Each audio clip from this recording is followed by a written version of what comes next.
আসসালামু আলাইকুম ওয়া রাহমাতুল্লাহি ওয়া বারাকাতুহু।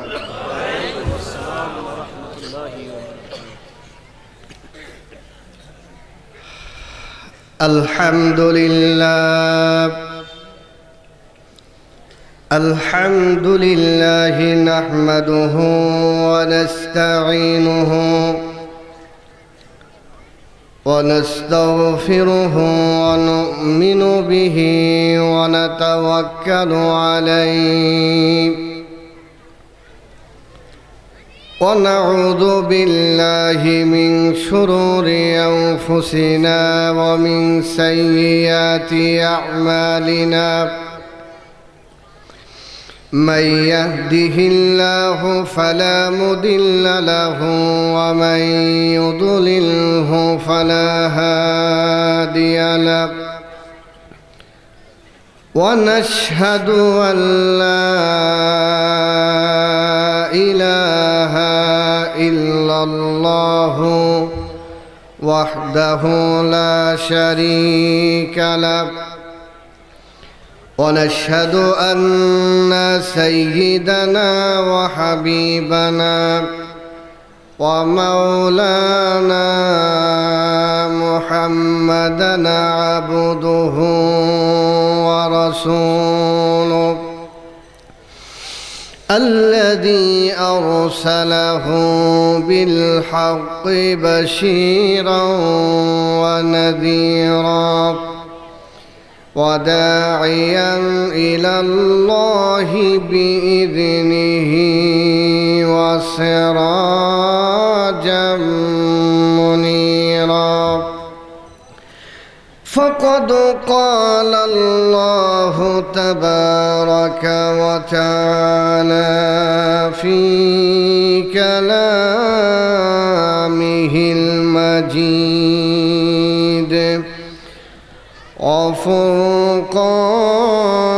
وفرقانه الحميد أعوذ بالله من الشيطان الرجيم بسم الله الرحمن الرحيم إنا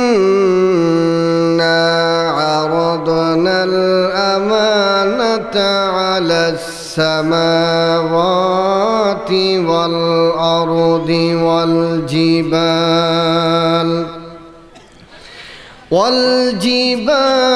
فأبين أن يحملنها وأشفقن منها وحملها الإنسان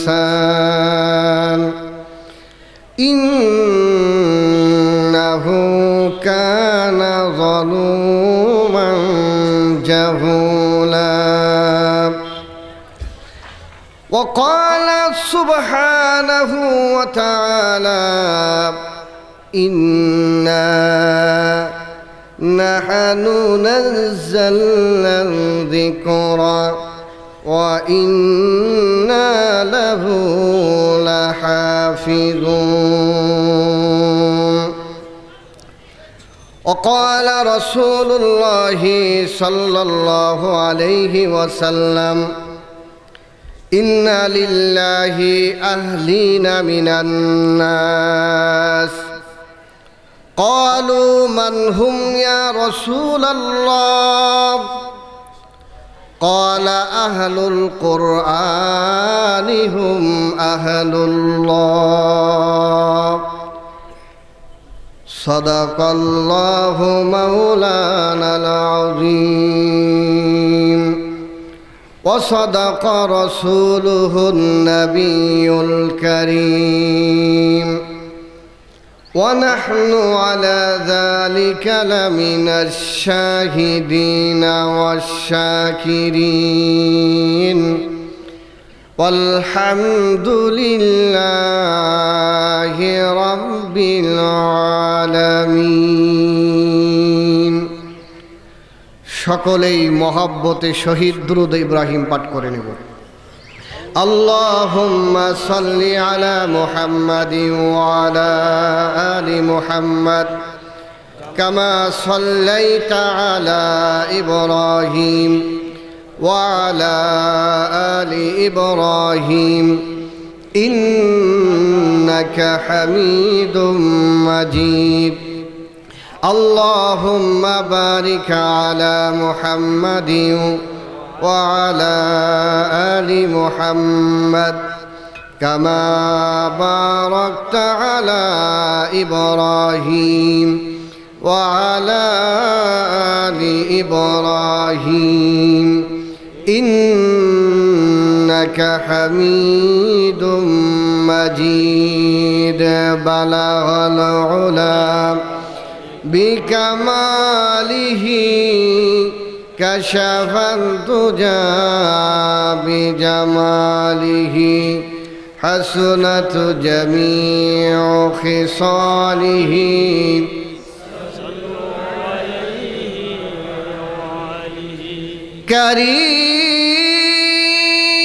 কারীমুস সাজায়া জামিলুশ শিয়াম নবিউল ওয়ারায়া শফিউল উমাম বালাগাল উলা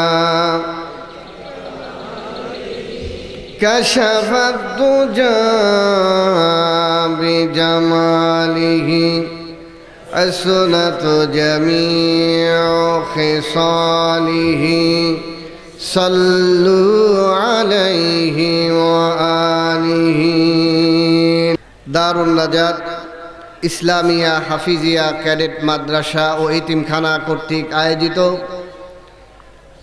এই বিশাল তাফসিরুল কোরআন মাহফিলের অত্যন্ত শ্রদ্ধাভাজন সভাপতি বীর মুক্তিযোদ্ধা আলহাজ সাইদুর রহমান সাইদ সাহেব দামাত বারকাতুহুমুল আলিয়া, প্রধান অতিথি উপস্থিত আছেন এই জাতির কর্ণধার, জাতির রাহবার মুআজ্জাজ মুকাররম ওয়াজিবুল ইহতিরাম হযরত উলামা ইকরাম, আমার সামনে উপবিষ্ট দিনদার ইমানদার পরহেজগার মুত্তাকি কালেমার ঝান্ডাবাহী পিতৃতুল্য মুরব্বিয়ে আযম, যুবক বন্ধুগণ, স্নেহের ছোট্ট ভাইরা, পর্দার আড়ালে অবস্থানরত সতী সাধবী, সর্বগুণে গুণান্বিতা আমার শ্রদ্ধেয়া মা ও বোনেরা, আমরা সর্বপ্রথম আল্লাহ রব্বুল ইজ্জতুল জালালের দরবারে শুকরিয়া আদায় করে নিই যে মহান রব্বুল ইজ্জত আমাদিগকে দুনিয়ার সব কাজকর্ম থেকে অবসর করে ফারেক করে কোরআনে কারীমের আলোচনা বলা এবং শোনার জন্য জান্নাতি সামিয়ানার নিচে একত্রিত হয়ে বসার মতো সুযোগ করে দিয়েছেন। ওই মনিবের দরবারে হৃদয় সবটুকু আবেগকে উজাড় করে দিয়ে আবেগ আপ্লুত কণ্ঠে কালিমাত শুকর আদায় করে নেই আলহামদুলিল্লাহ। আল্লাহ রাব্বুল আলামিন আমাদেরকে আশরাফুল মাখলুকাত হিসাবে সৃষ্টি করেছেন। যত মাখলুকাত আল্লাহ রাব্বুল আলামিন সৃষ্টি করেছেন, এই সমস্ত মাখলুকাতের ভিতরে মানুষকে আল্লাহ সমস্ত মাখলুকাতের উপর শ্রেষ্ঠত্ব দান করেছেন। সুবহানাল্লাহ বলেন। আমরা যা দেখি আর না দেখি সব কিছু আল্লাহ রাব্বুল আলামিন মানুষের কল্যাণের জন্য সৃষ্টি করেছেন। আর মানুষকে আল্লাহ রাব্বুল আলামিন তার ইবাদতের জন্য সৃষ্টি করেছেন। সুবহানাল্লাহ বলেন। এই যে আসমানটা আমরা দেখি, এই আসমান কে সৃষ্টি করেছেন? আল্লাহ। কাদের জন্য করেছেন? মানুষের জন্য করেছেন। কাদের জন্য করেছেন? এই যে সুন্দর জমিন দেখি, স্রষ্টাকে। এত আস্তে আওয়াজে বললেন, আরো জোরে আওয়াজে বলেন, স্রষ্টাকে। আসমানের স্রষ্টাকে, জমিনের মালিককে, কুল কায়নাতের মালিককে, আমার আপনার মালিককে। আমার আপনারকে হাত দিয়েছেন কে? জবান দিয়েছেন কে? আমাদের মস্তিষ্ক কে দিয়েছেন? সুন্দর হাঁটার জন্য পা দিয়েছেন কে? তাহলে ওই আল্লাহর দেওয়া হাত, ওই আল্লাহর দেওয়া পা, ওই আল্লাহর দেওয়া মস্তিষ্ক, ওই আল্লাহ তাআলার দেওয়া জবান দ্বারা কার কথা বলবো? আরো জোরে বলেন, কার পক্ষে কাজ করব? যেই আল্লাহ জবান দিলেন, প্রশংসা তো তাকেই করতে হবে। কিন্তু আমরা মুসলমান, যেই আল্লাহ জবান দিলেন তার প্রশংসার পরিবর্তে যাদেরকে আল্লাহ জবান দেওয়ার ক্ষমতা রাখেন নাই, আমরা তাদের প্রশংসাই বেশি করি, আমার আল্লাহর প্রশংসা আমরা কম করি। কথা বলেন ঠিক কিনা? অতএব সব কিছুর মালিক আল্লাহ, সব কিছু আমাদের কল্যাণের জন্য সৃষ্টি করেছেন। অতএব প্রশংসা করলে কার করতে হবে? ওই আল্লাহর প্রশংসাই করতে হবে। তার কারণ কুল কায়নাতের যত মাখলুকাত আছে সব আল্লাহর প্রশংসা করে। সুবহানাল্লাহ বলেন। সাগর পাহাড় ঝরনা নহর সৃষ্টি যত এ ভুবনময়, পাইছে তা খুঁজে ঠিকানা তোমার প্রভু, তোমার পরিচয়। কথা বলেন ঠিক কিনা? পাইছে তা খুঁজে ঠিকানা তোমার প্রভু, তোমার পরিচয়। সাগর পাহাড় ঝরনা নহর সৃষ্টি যত এ ভুবনময়, পাইছে তা খুঁজে ঠিকানা তোমার প্রভু, তোমার পরিচয়। আল্লাহু আকবার বলেন। খুঁজে পাইছে থা ফুল বাগানে, ফোটে কত রঙের ফুল, তোমার নামের তসবিহ জপে থাকে সদা মশগুল। কার নামের তাসবিহ? আরো জোরে বলেন, কার নামের তাসবিহ? খুঁজে পাইছে থা ফুল বাগানে, ফোটে কত রঙের ফুল, তোমার নামের তসবিহ জপে থাকে সদা মশগুল। যেন অবাক হয়ে তাকিয়ে থাকে, যেন অবাক হয়ে তাকিয়ে থাকে, খুঁটিবিহীন ওই নীলিমায় প্রভু তোমার পরিচয়। সাগর পাহাড় ঝরনা নহর, সাগর পাহাড় ঝরনা নহর সৃষ্টি যত এ ভুবনময়, পাইছে তা খুঁজে ঠিকানা তোমার প্রভু, তোমার পরিচয়। আল্লাহু আকবার বলেন। আমার বন্ধুগণ, সব মাখলুকাত কার পরিচয় খুঁজে পায়? আরো জোরে বলেন, কার? সমস্ত মাখলুকাত যেই আল্লাহর পরিচয় খুঁজে পায়। আশরাফুল মাখলুকাত আমাদেরকে বানাইলেন। এখন আমরা যদি ওই আল্লাহর পরিচয় না খুঁজি, তাহলে ওই আল্লাহর প্রতি আমাদের কৃতজ্ঞতা প্রকাশ করা হবে না নাফরমানি করা হবে? আরো জোরে বলেন, নাফরমানি করা হবে। অথচ আল্লাহ আমাদেরকে নাফরমান হিসাবে বানান নাই, বরং আমাদেরকে আদর করে মোহাব্বত করে সর্বশ্রেষ্ঠ বানায়েছেন, যাতে আমরা আমাদের মনিবের ওই কৃতজ্ঞতা প্রকাশ করতে পারি। সুবহানাল্লাহ। আমার বন্ধুগণ, আল্লাহ রাব্বুল আলামিন আমাদেরকে সম্মান দান করলেন। যতগুলো মাধ্যম আছে ওই সমস্ত মাধ্যমগুলোর মধ্যে অন্যতম একটি মাধ্যম হলো, যেই মাধ্যমগুলো দিয়ে আল্লাহ আমাদেরকে শ্রেষ্ঠ বানাইলেন, ওই মাধ্যমগুলোর অন্যতম একটি মাধ্যমের নাম হলো কোরআনে কারীম। একটি মাধ্যমের নাম কি? কোরআনে কারীম। আমি যদি আপনাদেরকে প্রশ্ন করি, এই কোরআনে কারীম কোন মাসে হয়েছে, তাহলে এর উত্তরে আপনারা কি বলবেন? রমজান মাসে অবতীর্ণ হয়েছে।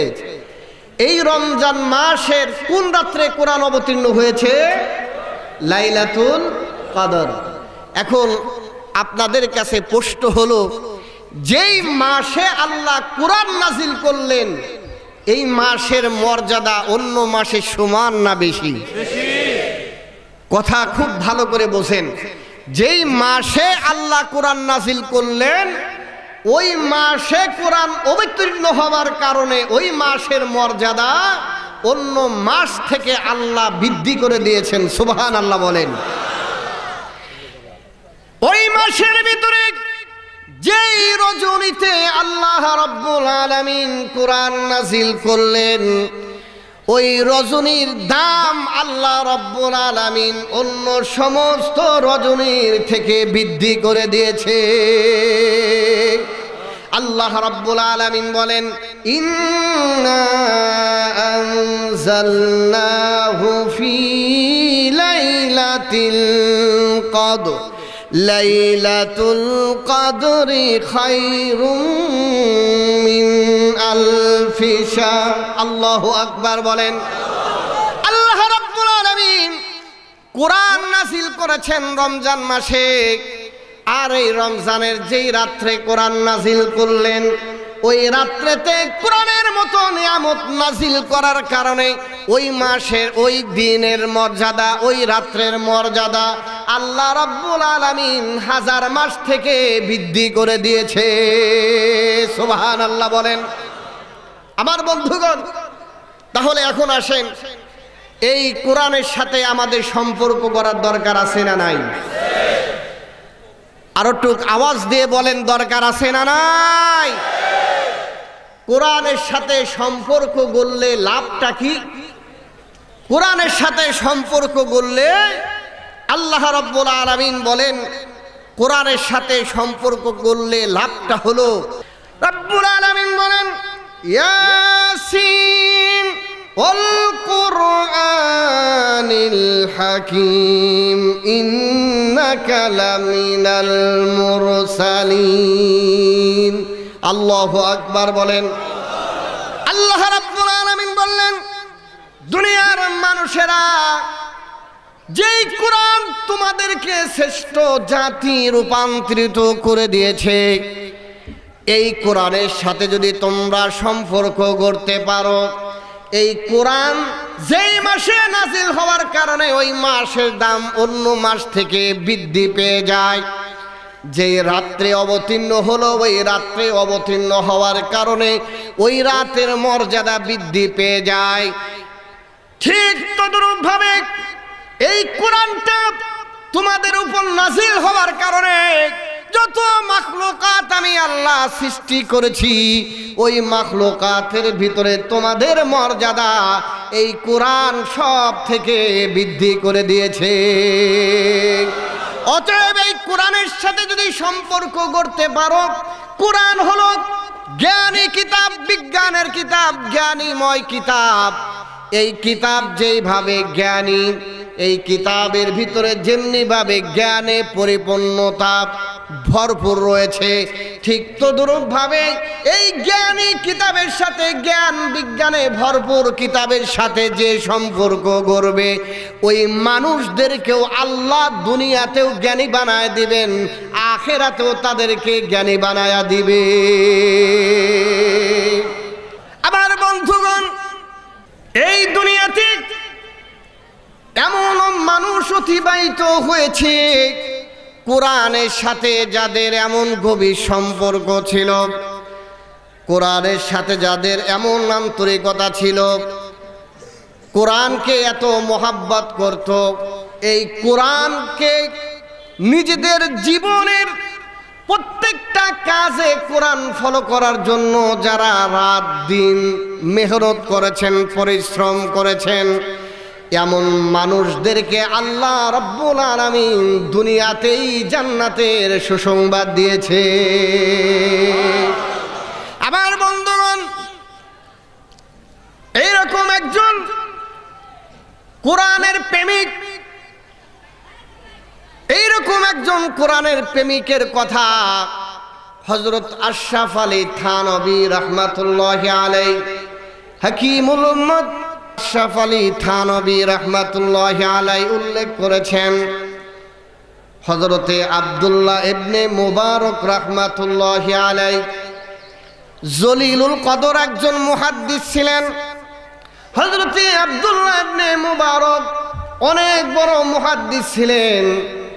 এই আব্দুল্লাহ ইবনে মুবারক রাহমাতুল্লাহি আলাইহি হজ করার পরে, হজ সমাপ্তর পরে দেখলেন সমস্ত মানুষগুলো যার যার মতো দেশের দিকে চলে গিয়েছে, যার যার গন্তব্যে চলে গিয়েছে।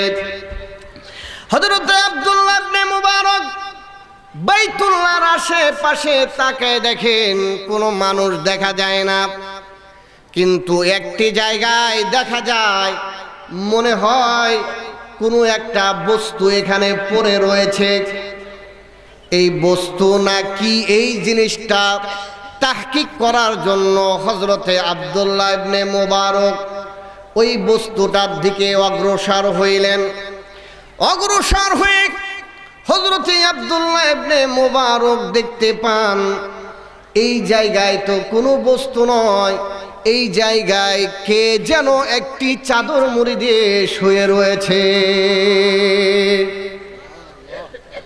হযরতে আব্দুল্লাহ ইবনে মুবারক চাদরের উপর থেকেই, অর্থাৎ চাদরটা না খুলেই ওই লোকটাকে সম্বোধন করে সালাম দিলেন, বললেন আসসালামু আলাইকুম ওয়া রাহমাতুল্লাহ। হযরতে আব্দুল্লাহ ইবনে মুবারক এই সালামটা যখন দিলেন, ওই চাদর বা কম্বলের ভিতর থেকে মহিলার কণ্ঠে আওয়াজ আসলো। সালামের স্বাভাবিক উত্তরে নয়, বরং কোরআনের ভাষায় সূরা ইয়াসিনের ৫৮ নম্বর আয়াতের মাধ্যমে হযরত আব্দুল্লাহ ইবনে মুবারকের সালামের উত্তর দিয়ে দিলেন, সালামুন কাওলাম মির রাব্বির রহিম। হযরতে আব্দুল্লাহ ইবনে মুবারককে বলতেছেন, দয়াময় প্রভুর পক্ষ থেকে তোমার প্রতিও শান্তি বর্ষিত হোক। সুবহানাল্লাহ বলেন। হযরতে আব্দুল্লাহ ইবনে মুবারক মহিলার কণ্ঠ শুনে আরো নার্ভাস হয়ে পড়লেন। একজন মহিলা এখানে একা একই রয়েছেন, না জানি কোনো বিপদ হয়েছে কিনা, এই জন্য জিজ্ঞাসা করলেন, বুড়িমা আপনি এখানে কেন একা একই রয়েছেন? বুড়িমা ওই বৃদ্ধা মহিলা তখন ওই চাদরের ভিতর থেকে উত্তর দিলেন কোরআনের ভাষায়, সূরা আরাফের ১৮৬ নম্বর আয়াতের মাধ্যমে উত্তর দিলেন, ওয়ামাই ইউদুলিলিল্লাহু ফালা হাদিয়া লা। আল্লাহু আকবার বলেন। বুড়িমা বুঝাই দিলেন, যাকে আল্লাহ পথ হারা করেন তাকে পথ দেখাবার কেউ নাই। অর্থাৎ আব্দুল্লাহ ইবনে মুবারককে বুঝাই দিলেন, রে আব্দুল্লাহ ইবনে মুবারক, আমি হজ করতে এসেছিলাম আমার গোত্রের লোকদের সাথে, কাফেলার সাথে। ওই কাফেলা আমাকে রেখে চলে গিয়েছে, অর্থাৎ আমি তাদের থেকে বিচ্ছিন্ন হয়ে পড়েছি। তারা চলে গিয়েছে, আমি একা একই এখানে রয়ে গিয়েছি। আমি তাদের সাথে যাইতে পারে নাই, অর্থাৎ আমি পথহারা একজন মহিলা। হযরতে আব্দুল্লাহ ইবনে মুবারক বুঝলেন এই বৃদ্ধা মহিলাটা পথ হারিয়ে ফেলেছেন। হযরতে আশরাফ আলী থানভী রাহমাতুল্লাহি আলাইহি এই ঘটনাটা সুন্দর করে উল্লেখ করেছেন। হযরতে আব্দুল্লাহ ইবনে মুবারক রাহমাতুল্লাহি আলাইহি ওই মহিলাকে, বৃদ্ধা মহিলাকে আবার বললেন, মা আপনি পথ হারিয়ে ফেলেছেন, কতদিন পর্যন্ত এই জায়গায় আপনি অবস্থান করতেছেন? ওই মহিলা আবার কোরআনের ভাষায় সূরা মারইয়ামের 10 নম্বর আয়াতের মাধ্যমে উত্তর দিয়ে দিলেন, সালাসালায়ালিন সাবিয়া। আল্লাহু আকবার বলেন। বললেন, হে আব্দুল্লাহ ইবনে মুবারক, 3 দিন 3 রাত পর্যন্ত আমি এই জায়গায় অবস্থান করতেছি। আল্লাহু আকবার বলেন। হযরতে আব্দুল্লাহ ইবনে মুবারক রাহমাতুল্লাহি আলাইহি এখন বুড়ি মাকে আবার প্রশ্ন করলেন, মাগো 3 দিন হয়ে যায়, আপনার কাছে কোনো লোক নাই, কাফেলার কোনো সাথী আপনার সাথে নাই, 3 দিন পর্যন্ত আপনি একা একই মহিলা মানুষ, বৃদ্ধা মানুষ এই জায়গায় অবস্থান করতেছেন, আপনার পানাহারের ব্যবস্থাটা কি? ওই বুড়িমা কোরআনের ভাষায় সূরা শুআরার ৭৯ নম্বর আয়াতের মাধ্যমে উত্তর দিয়ে দিলেন, আল্লাযী হুয়া ইতুইমুনি ওয়া ইয়াসকিন। আল্লাহু আকবার বলেন। বুড়িমা বললেন, আমি মক্কা বাইতুল্লাহ হজ করার জন্য আগমন করেছি, কাফেলা থেকে বিচ্ছিন্ন হয়ে পড়েছি, আমি যার জন্য এই জায়গায় হজ করতে এসেছি তিনি কে? আরো জোরে বলেন, তিনি কে? আরো একটু আওয়াজ দিয়ে বলেন, তিনি কে? আব্দুল্লাহ ইবনে মুবারক, আমি যেই আল্লাহর খুশি করার জন্য হজ করতে এসেছি, ওই আল্লাহ আমাকে খাওয়ান এবং পান করান। আল্লাহু আকবার, আল্লাহু আকবার। আমার বন্ধুগণ, আমার আল্লাহ যারা আল্লাহকে রাজি খুশির জন্য ইবাদত করতে পারে, আল্লাহর নৈকট্যশীল বান্দার বান্দি হয়ে যায়, তাদেরকে ওসিলা ছাড়া, মাধ্যম ছাড়া খাওয়াইতে পারেন কিনা? আরো জোরে বলেন, পারেন কিনা? মাদ্রাসার নিসাবে কালবিউ নামক একটি কিতাব পড়ানো হয়। এই কিতাবের মাঝে ঘটনা উল্লেখ করা হয়েছে। হযরত ঈসা আলাইহিস সালাতু ওয়াস সালাম সফরে বের হয়ে গেলেন। সফরে বের হওয়ার পরে উনি পাহাড়ের তলদেশে সুন্দর ধবধবে একটি সাদা পাথর দেখতে পান। পাথরটা এতই চমৎকার ছিল, হযরতে পয়গম্বর ঈসা আলাইহিস সালাতু ওয়াস সালাম পাথর দেখে অনেক আশ্চর্যান্বিত হয়ে পড়লেন। আল্লাহ রাব্বুল আলামিন এই মুহূর্তে ওহী নাযিল করে জিজ্ঞাসা করলেন, পয়গম্বর, এই সাধারণ একটি পাথর দেখে আপনি আশ্চর্য হয়ে গেলেন? হযরত ঈসা বললেন, জি আল্লাহ, এত সুন্দর পাথর দেখা যায়, এই পাথরটা দেখে আমি আশ্চর্যান্বিত হয়ে পড়েছি। আল্লাহ রাব্বুল আলামিন পয়গম্বর ঈসা আলাইহিস সালাতু ওয়াস সালামকে বললেন, পয়গম্বর, আরো আশ্চর্যান্বিত জিনিস কি আপনি দেখতে চান? কয়, আল্লাহ দেখাইলে তো ভালোই হয়, দেখতে চাই।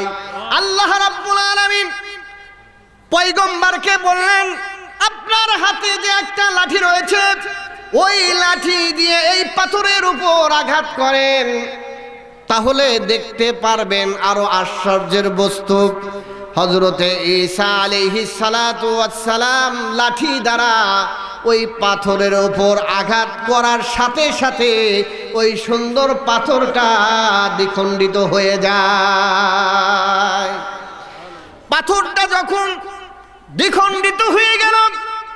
হযরত ঈসা আলাইহিস সালাতু ওয়াস সালাম ওই পাথরের ভিতরে তখন দেখলেন যাই নামাজের উপরে বসা সুশ্রী সুন্দর একজন যুবক আল্লাহর নামের জিকির করতে করতে নামাজ পড়তে পড়তে সেজদারত অবস্থায় আল্লাহর প্রশংসায় রত রয়েছে।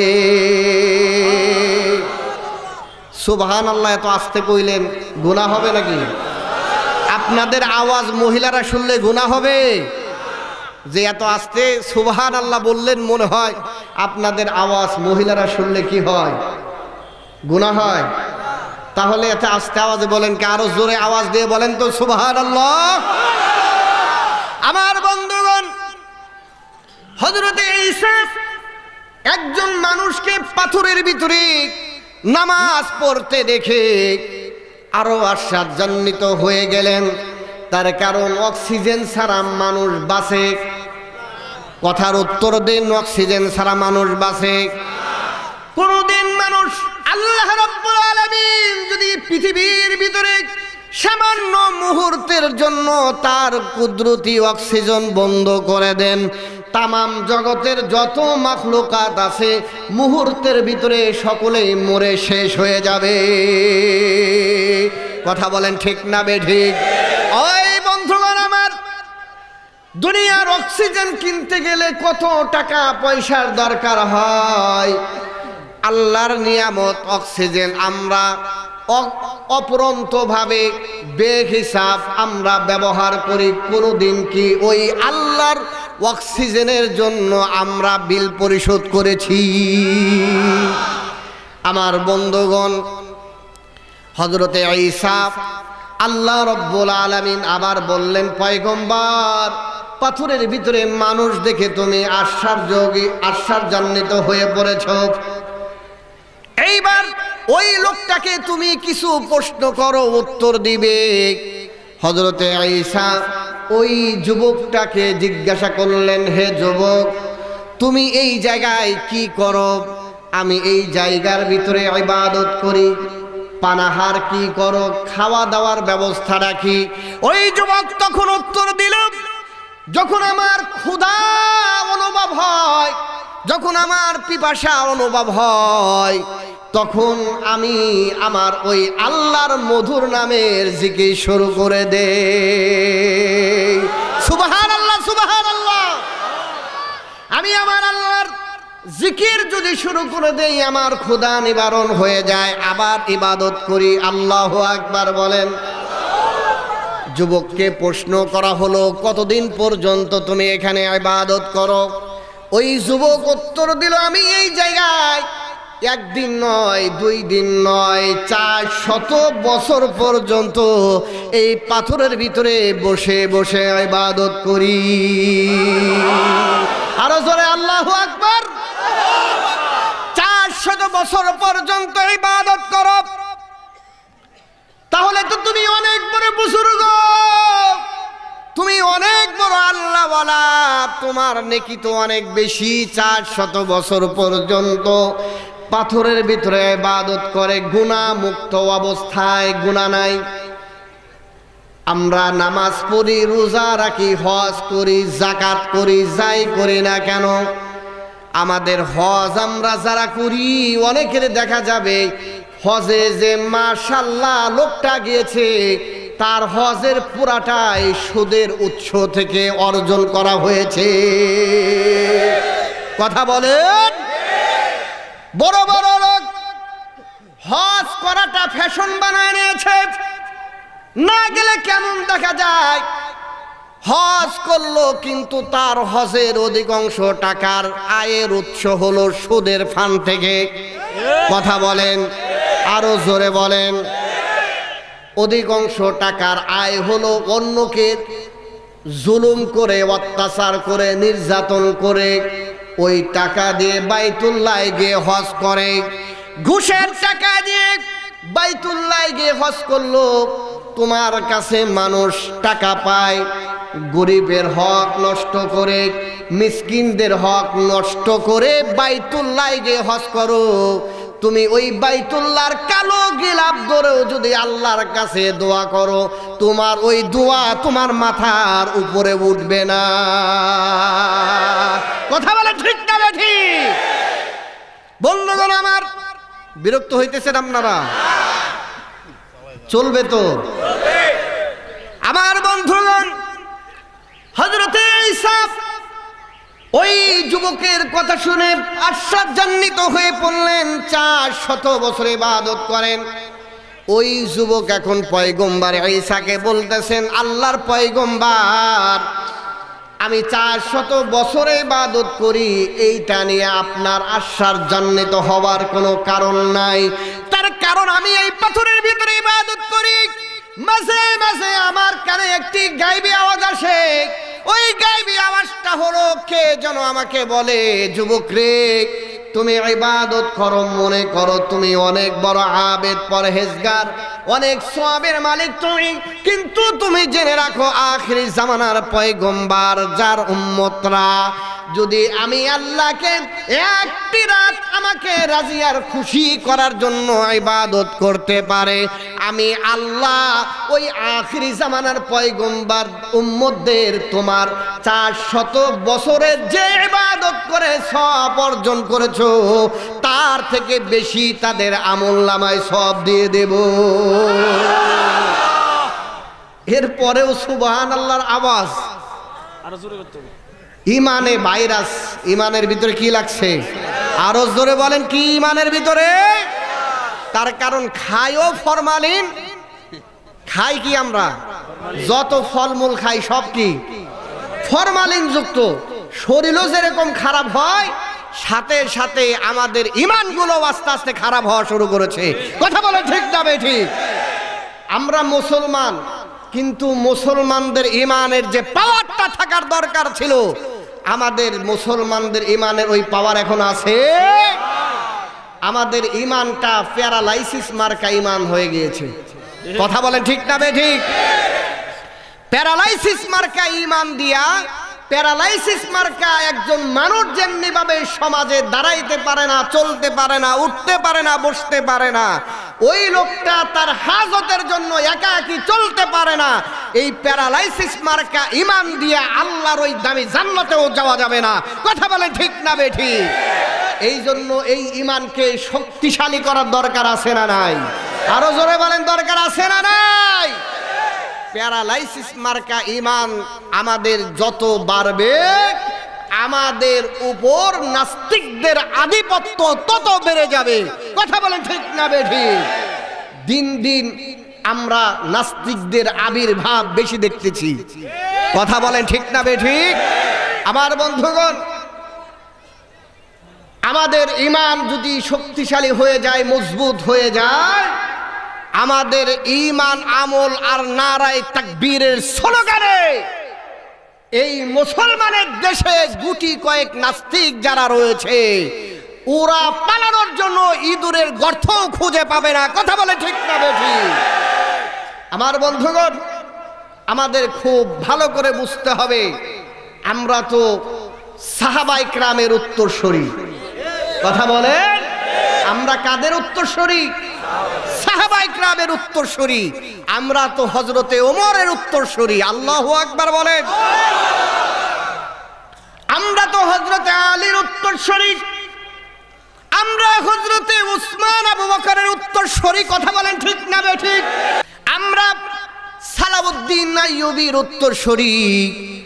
হযরতে ওমরের উত্তরসূরি হয়ে ইমানটা প্যারালাইসিস মার্কা বানাইলে এই ওমরের উত্তরসূরির পরিচয় দেওয়া যাবে? আরো জোরে বলেন, দেওয়া যাবে? হযরতে ওমর কেমন ছিলেন?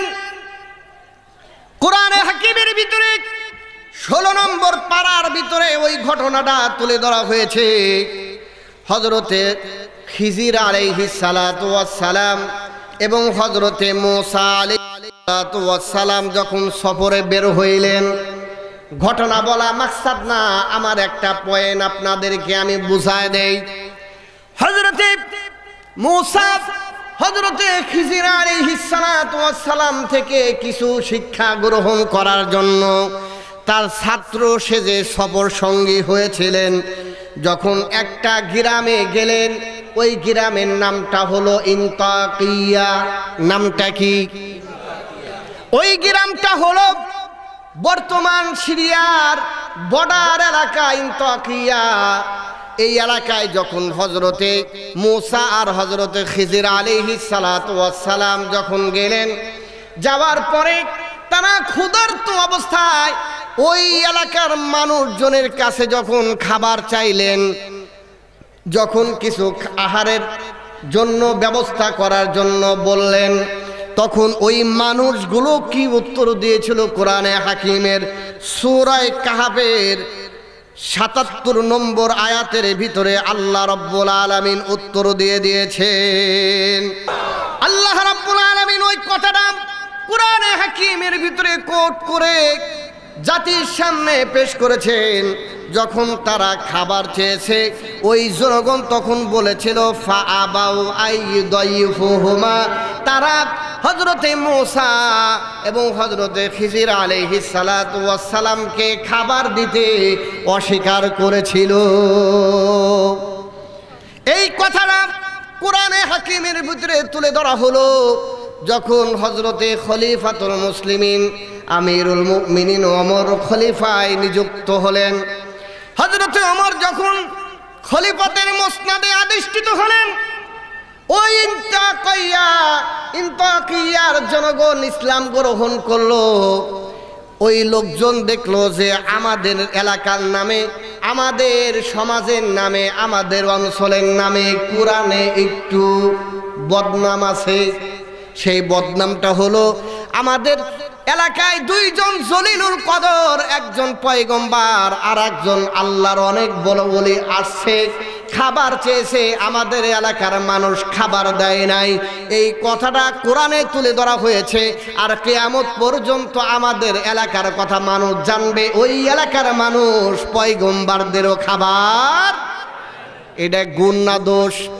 আরো জোরে বলেন, গুণ না দোষ? কথা বুঝতেছেন আপনারা? আরো জোরে বলেন, বুঝতেছেন? আমার বন্ধুগণ, হযরতে ওমরে ফারুকের জামানায় এই ইনতাকিয়ার জনগণ হযরতে ওমরে ফারুকের দরবারে এসে বলতেছেন, আমিরুল মুমিনিন, আপনি আমাদের প্রেসিডেন্ট, আপনি আমাদের বাদশা, আপনি খলিফাতুল মুসলিমিন, আপনি সব করতে পারেন, আপনার নাম শুনলে শয়তান ভয় পায়। আমরা আপনার কাছে বেশি কিছু চাই না, একটা আবদার করব। সেই আবদারটা হলো আপনি কোরআনে হাকিমের ভিতরে একটা জায়গায়, বেশি না, একটা জায়গায় সামান্য একটা নুক্তা উপরে উঠাইয়া আর একটা নুক্তা যোগ করে দিবেন, এতটুকু কাজ করবেন, বেশি নয়। কতটুকু কাজ? কোরআনে হাকিমের একটা নুক্তাকে উপরে উঠাইয়া আর ওই একটা নুক্তার সাথে আর একটা নুক্তাকে যোগ করবেন।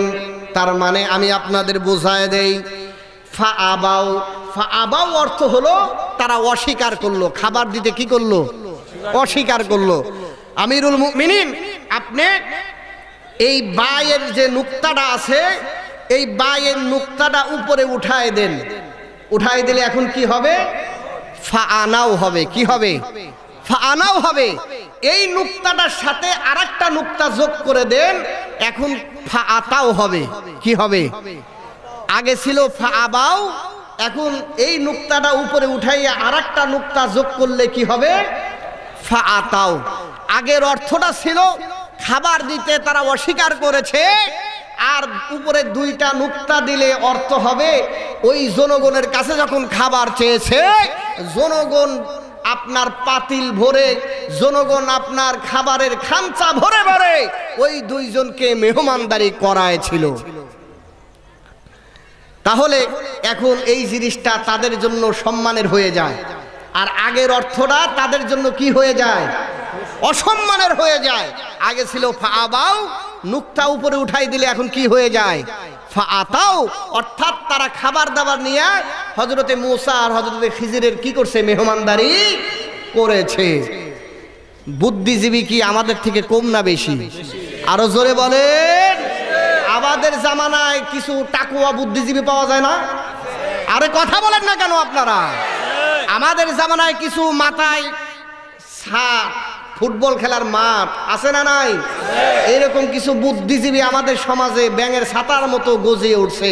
কথা বলেন ঠিক না বেঠিক? এরকম বুদ্ধিজীবীরা যেরকম কথা বলে, এরাও ওই রকমই হযরতে ওমরে ফারুকের সামনে গিয়ে কি বলেছে? কথা বলেছে। হযরতে ওমরে ফারুক বললেন, তোমরা আমার কাছে আসছো কোরআনের হরফ আর নুক্তাকে পরিবর্তন করার জন্য। ইনতেকে আবাসী তোমাদেরকে শোনায় দিতে চাই, এই কোরআনের নুক্তা যেই জায়গায় আছে ওই জায়গায় রাখতে গিয়ে যদি আমি ওমরের রাজত্ব চলে যায়, আমি ওমরের সিংহাসন চলে যায়, আমি ওমরের জান চলে যায়, মাল চলে যায়, আমি ওমরকে যদি শহীদ হওয়া লাগে, তারপর কোরআনের একটা নুক্তা পরিবর্তন করতে কঠিন কালেও দিতে পারি না, পারি না, পারি না। কথা বলেন ঠিক যাবে ঠিক? আমার বন্ধুগণ,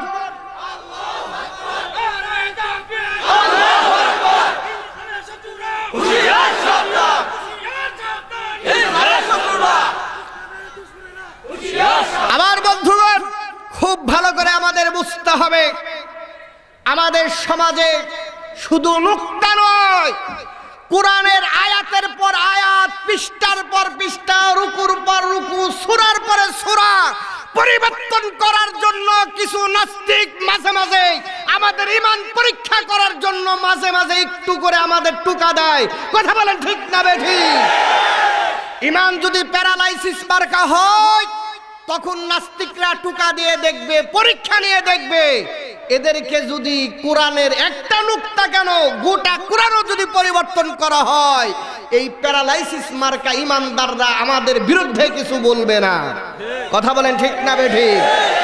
আর যদি ঈমানটা প্যারালাইসিস মার্কা না হয়, যদি ঈমানদার ওমরের মতো হয়, আলী উসমানের মতো হয়, তাহলে পরীক্ষা করতে এসে যখন দেখবে যে না, এই জাতি তো আপনার প্যারালাইসিস মার্কা ঈমানওয়ালা নয়, এরা মজবুত শক্তিশালী ঈমানদার, তাহলে এই লোকগুলো আর কোরআন তো দূরের কথা, মুসলমানদের বিরুদ্ধেও কথা বলার সাহস পাবে না।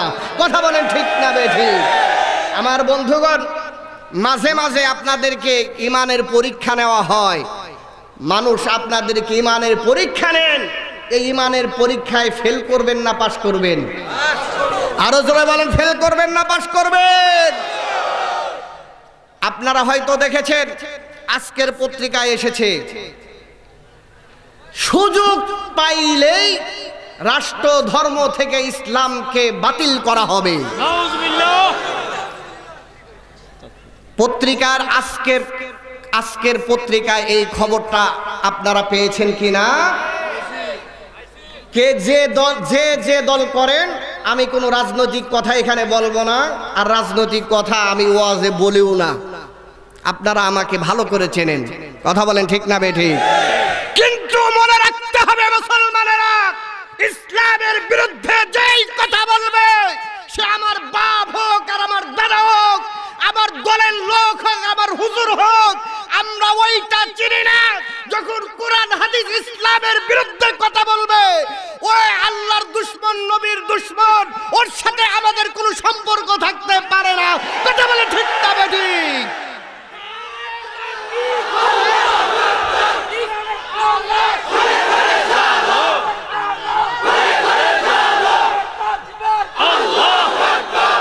আমার বন্ধুগণ, যখন কেউ ইসলামের বিরুদ্ধে কথা বলবে, কোরআনের বিরুদ্ধে কথা বলবে, তখন সে আল্লাহর দুশমন, নবীর দুশমন। এমন নবীর দুশমনদের সাথে আপোষ করে আমরা মুসলমানেরা চাকরি করতেও রাজি নই। আমরা মুসলমানেরা এই দেশে তাদের বাধ্য হয়ে থাকতে রাজি নই। আমরা ওই সমস্ত নাস্তিক আর বেঈমানদের সমুচিত শিক্ষা দিয়ে, জবাব দিয়ে, যদি ঈমানের আমাদের তাজা রক্ত দেওয়ার প্রয়োজন হয়, জান দেওয়ার প্রয়োজন হয়, মাল দেওয়ার প্রয়োজন হয়, এমন নাস্তিকদের উচিত শিক্ষা দিয়ে এই জমিন থেকে বিতাড়িত করতেই হবে। জোরে বলে ঠিক না বেঠিক?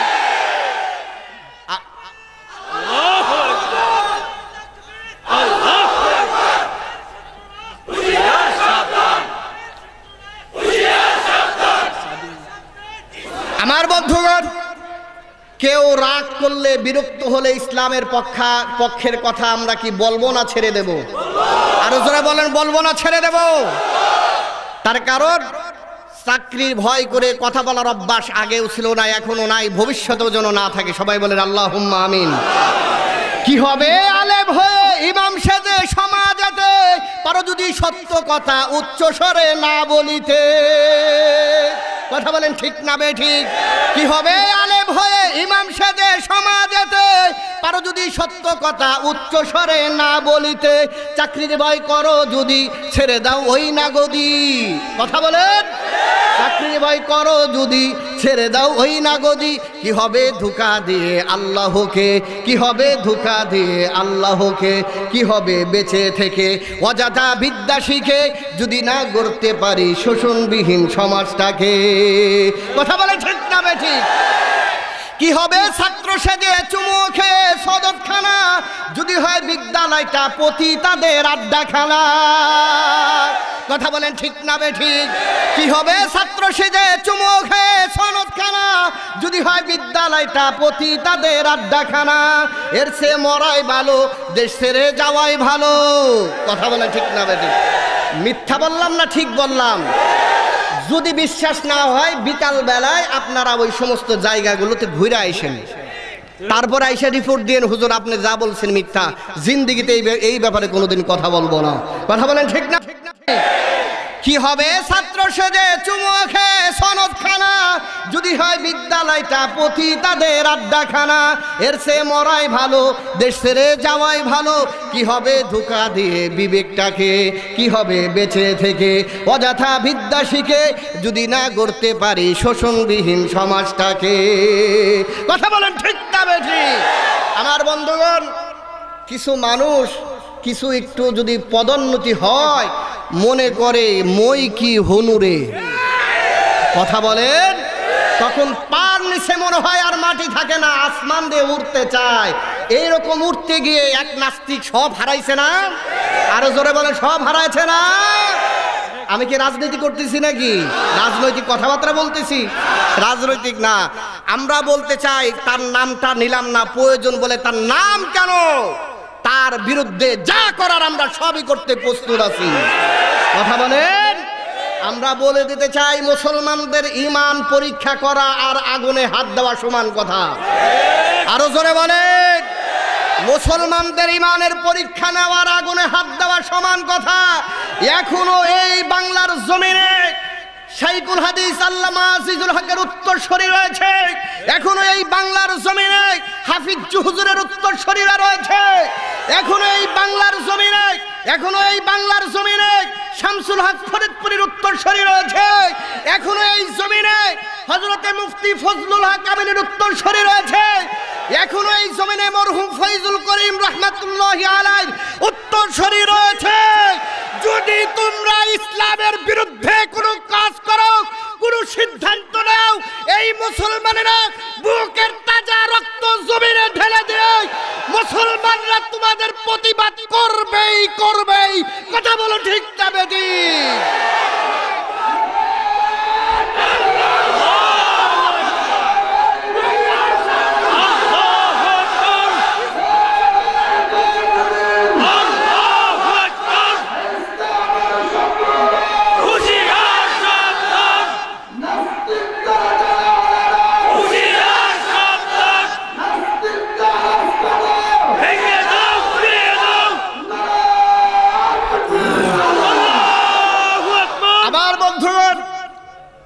আমরা শান্তিপ্রিয় জাতি, মুসলমান শান্তিপ্রিয় জাতি, কখনোই অরাজকতা সৃষ্টি করা মুসলমানদের কাম্য নয়। কথা বলেন ঠিক না বেঠিক?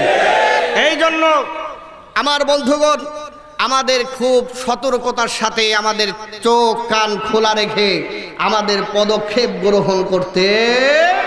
কথা বলেন ঠিক না বেঠিক? অতএব এখন আসেন আমার ভাইরা, তাহলে ইসলাম আর মুসলমানদের বিরুদ্ধে যদি কেউ কথা বলে, সে যেই হোক না কেন, তার সাথে আমাদের কোনো সম্পর্ক থাকতে। তার কারণ এই জমিন তো পবিত্র জমিন। এই জমিনের যখন সূর্য ওঠে তখন আল্লাহু আকবারের ধ্বনি শুনে সূর্য ওঠে। এই জমিনে যখন সূর্য ডোবে তখন আল্লাহু আকবারের ধ্বনি শুনতে শুনতে সূর্যটা অস্তগামী হয়ে যায়। এই জমিনের মাল্লা মাঝি কিশোর মজুর সব আপামর জনতা আল্লাহু আকবারের ধ্বনি শুনতে শুনতে কাজ করতে যায়, আল্লাহু আকবারের ধ্বনি শুনতে শুনতে আবার বাসায় আসে। কথা বলে ঠিক না বেঠিক? যেই জমিনে হাজার হাজার মাদ্রাসা রয়েছে, লক্ষ লক্ষ মসজিদ রয়েছে, লক্ষ লক্ষ নবীর ওয়ারাসাতুল আম্বিয়া উলামা ইকরাম রয়েছে, এই জমিনের ভিতরে দুই চারটা নাস্তিক যারা লাফালাফি করো তাদেরকে সতর্ক করে দেই, পিঠের চামড়া থাকবে না। কথা বলে ঠিক না বেঠিক? এদেশে আল্লাহু আকবারের সুরে সূর্য ওঠে, এদেশে আল্লাহু আকবারের সুরে সূর্য ডোবে, এদেশে আল্লাহু আকবারের সুরে সূর্য ওঠে, এদেশে আল্লাহু আকবারের সুরে সূর্য ডোবে। এদেশের মাল্লা মাঝি কিশোর মজুর সবার ঠোঁটে শুনুরে লা ইলাহা ইল্লাল্লাহর জিকির ওঠে। ইমানের তপ্ত আগুন জ্বলছে সবার বুকে বুকে, ইমানের তপ্ত আগুন জ্বলছে সবার বুকে বুকে, সে আগুন দেশ হতে দেশ দেশান্তরেও জ্বালতে হবে। এদেশে আল্লাহু আকবারের সুরে সূর্য ওঠে, এদেশে আল্লাহু আকবারের সুরে সূর্য ডোবে, এদেশে আল্লাহু আকবারের সুরে সূর্য ওঠে, এদেশে আল্লাহু আকবারের সুরে সূর্য ওঠে। আল্লাহু আকবার বলেন।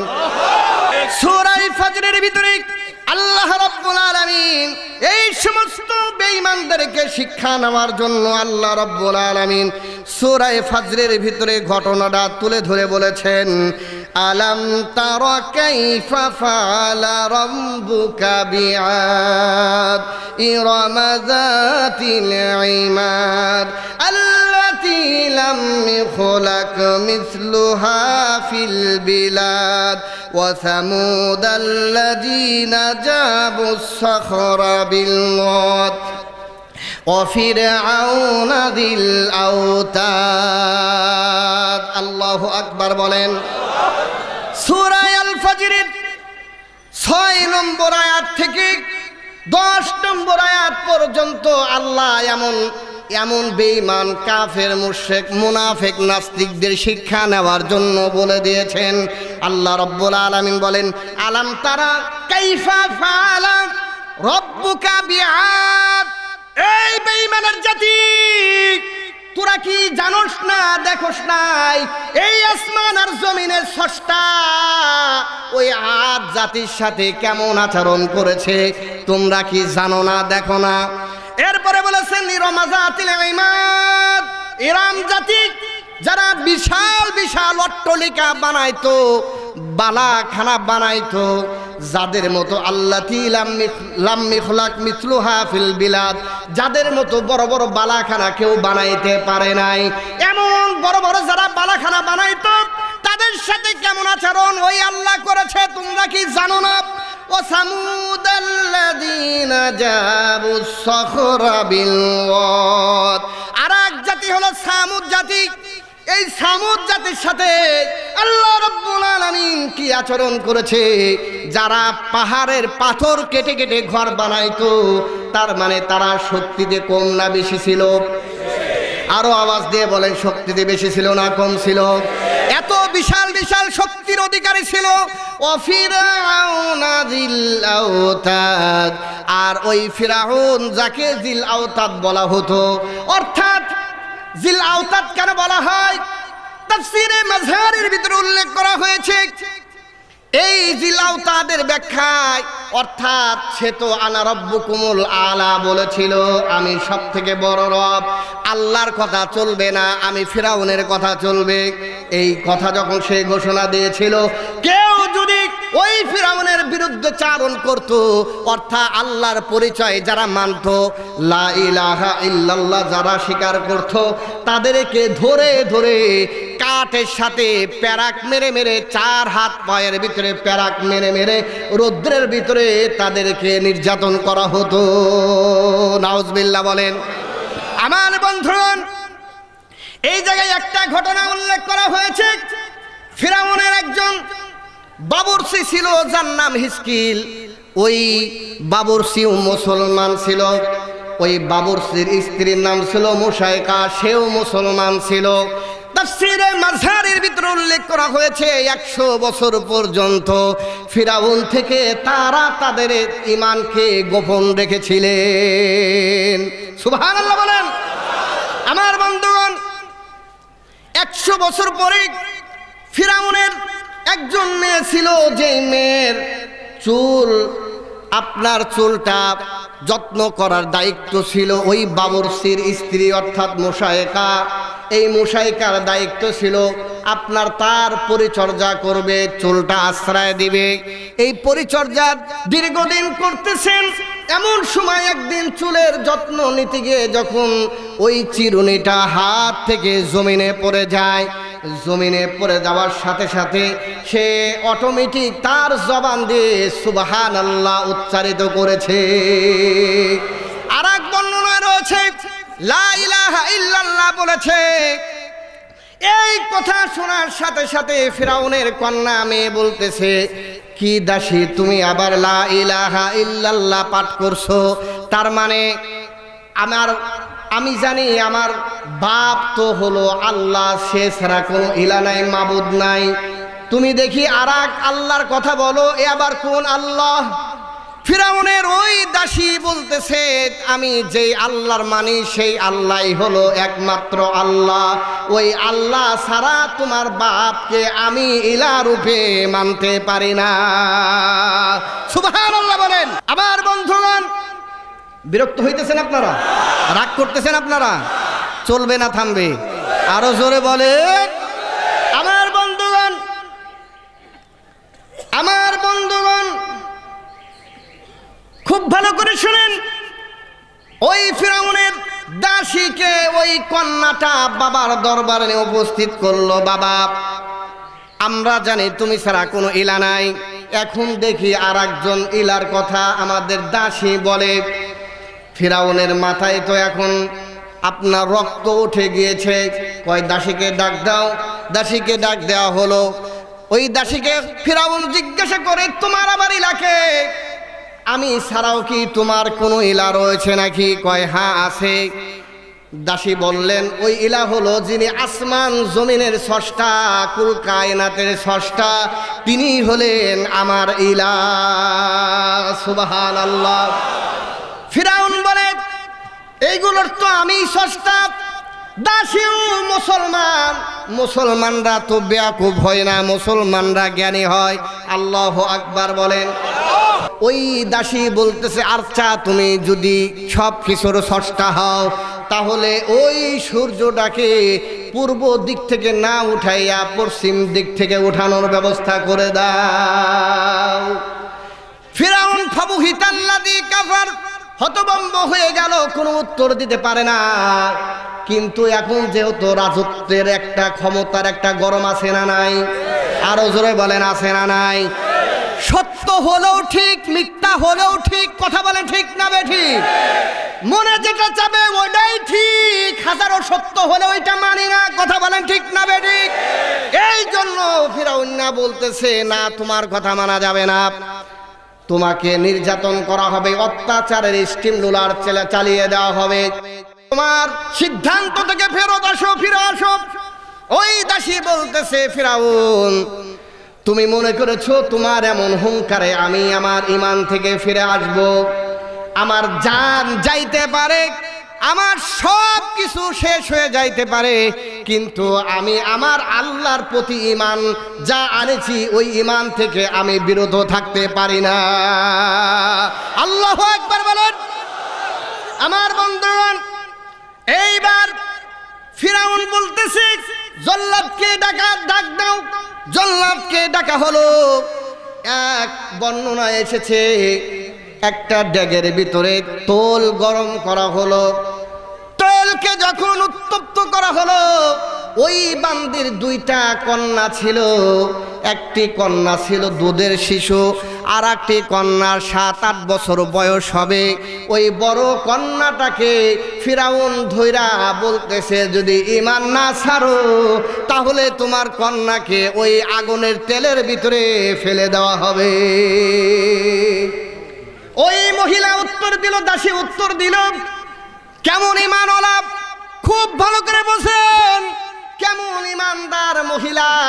ওই মহিলা বলতেছে, ফিরাউন তুমি আমার মেয়ে হত্যা করার ভয় দেখাও, এমন মেয়ে একটা নয় দুইটা নয় হাজারো যদি তেলের ভিতরে ফেলিয়ে দাও তাহলে আমার ঈমান যা আল্লাহর উপর এনেছি ওই ঈমান থেকে তুমি আমাকে সরাইতে পারবা না। সুবহানাল্লাহ বলেন। ওই মেয়েকে তেলের ভিতরে নিক্ষেপ করা হলো, সাথে সাথে হাড্ডি গোস্ত সব আলাদা হয়ে যায়। ওই মহিলা তো মেয়ের যে মহব্বত এটা অবশ্যই থাকবে, চোখ দিয়ে পানি আসছে। এরপরে বলতেছে, ফিরাউন এখনো সময় আছে, তুমি তোমার ঈমান প্রত্যাহার করো, আমার প্রতি ঈমান আনো। কই না, তোমার প্রতি ঈমান আনতে পারে না। এরপরে আবার বলতেছে, না হলে তোমার কলিজার টুকরা যে দুধের শিশু রয়েছে তাকেও আগুনের ভিতরে নিক্ষেপ করা হবে, তেলের ভিতরে নিক্ষেপ করা হবে। জল্লাদ যখন ওই মেয়েটাকে ওই দাসীর থেকে মুসাইকা থেকে যখন ছিনিয়ে আনতে যায়, ওই দাসী তখন মেয়েটাকে কোলের ভিতরে জড়ে ধরে। আহারে, যাকে 10 মাস গর্ভে ধারণ করেছে, কথা ভালো করে বলতে পারে না, দুধের শিশুকে যদি তেলের ভিতরে ফেলে দেওয়া হয়, নিক্ষেপ করা হয়, এমন কোন মা আছে যে সহ্য করতে পারে? কোনো মা পাওয়া যাবে? কোনো মাকে পাওয়া যাবে না। এই জন্য দাসী কান্নাকাটি শুরু করে দেয়। ফিরাউন না মনে করছে হয়তো তার অন্তরটা নরম হয়েছে, এখন যদি তাকে প্রস্তাব দেয় ঈমান প্রত্যাহার করার, হয়তো ঈমান থেকে সরে আসবে। এবার প্রস্তাব দেয়, তোর এই কলিজার টুকরা শিশু সন্তানকে হত্যা করা হবে না, ঈমান প্রত্যাহার করো আল্লাহ থেকে। ওই দাসী বলে, রে ফিরাউন তুমি আমার কলিজার টুকরা সন্তান দিয়ে আমাকে ভয় দেখাও না, না, আমার কলিজার টুকরা সন্তানকে তুমি গরম তেলের ভিতরে নিক্ষেপ করতে পারো, কিন্তু আমার ঈমান আল্লাহ থেকে তুমি সরাইতে পারবা না। আল্লাহু আকবার বলে। আমার বন্ধুগণ, এইবার ওই ছোট্ট নাবালিকা শিশু দুধের বাচ্চাকে ওই দাসী থেকে যখন জোর করে নিয়ে তেলের ভিতরে নিক্ষেপ করবে, ওই নিক্ষেপ করার আগ মুহূর্তে আল্লাহ রাব্বুল আলামিন ওই শিশু বাচ্চার জবান খুলে দিয়েছে। আল্লাহু আকবার, আল্লাহু আকবার। ওই 4 জন শিশু বাচ্চা, দুধের বাচ্চা কথা বলেছিল। এই পৃথিবীতে দুধের 4 জন বাচ্চা, শিশু বাচ্চা কথা বলেছিল। তার ভিতরে একজন হলো এই ফিরাউনের দাসীর মেয়ে, ছোট্ট নাবালিকা বাচ্চা, দুধের বাচ্চা। সে বলেছিল, ইয়া উম্মি লা তাখাফ ইন্নাকি আলাল হক। সুবহানাল্লাহ বলেন। এই মা, তুমি চিন্তিত হইও না, ভয় পেও না, তুমি হকের উপর আসো, সত্যের উপরে আসো। এই তেলকে যদিও আগুন দেখা যায়, গরম দেখা যায়, খুব মারাত্মক অবস্থা মনে হয়, এই তেলের ভিতরে আমরা ফুলের বাগান দেখতে পেতেছি। সুবহানাল্লাহ, সুবহানাল্লাহ। আমার বন্ধুগণ, এই ছোট্ট বাচ্চাকেও যখন তেলের ভিতরে নিক্ষেপ করা হলো, এই বাচ্চাটা ওই রকম হাড্ডি গোস্ত আলাদা হয়ে যায়। এইবার ওই মহিলাকে তেলের ভিতরে নিক্ষেপ করা হবে, বলতেছে এখনো সময় আছে, ঈমান থেকে তুমি সরে আসো। ওই মহিলা বলে, না, ঈমান থেকে সরব না, তোর মতো গাঁজাখোর, মদখোর, লুচ্চা, বেহায়া, নির্বোধ, নির্লজ্জের প্রতি ঈমান আনতে পারি না। কথা বলেন ঠিক না বেঠিক? তোর মতো বেহায়া বেশরমের প্রতি ঈমান আনতে পারি না, তার কারণ তোর চরিত্র কি আমি সব ভালো জানি। কথা বলেন ঠিক না বেঠিক? আমাদের নেতাদের চরিত্র জানা আছে না নাই? আরো জোরে বলেন, আছে না নাই? তোর চরিত্র কেমন খুব ভালো করে জানি। এই জন্য আমার বন্ধুগণ খুব ভালো করে বুঝবেন, ওই মহিলা কয়, না, তোর মতো ফিরাউনের প্রতি ঈমান আনতে পারি না। এখন তাকেও তেলে নিক্ষেপ করা হবে। এখন বলতেছে, তোমার কোনো এই শেষ মুহূর্তে কোনো আবদার আছে কিনা? বলে, আমার আবদার নাই, একটা মাত্র আবদার, আমার 2টা কন্যার যে হাড্ডি হবে, যে হাড্ডি গুড্ডি হবে, এগুলো একসাথে করে এক জায়গায় দাফন করবা, এটাই আমার শেষ আশা। সুবহানাল্লাহ বলে। আমার বন্ধুগণ, তাই করা হলো।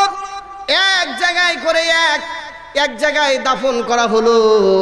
আল্লাহর পয়গম্বর বিশ্বনবী সরকার দো আলম যখন মেরাজে যান, বাইতুল মাকদাসের দিক দিয়ে যখন গমন করেন, ওই সময় ওই বাইতুল মাকদাসের কাছ দিয়ে যাওয়ার সময় জান্নাতি সুঘ্রাণ আল্লাহর নবীর নাকে আসতেছিল।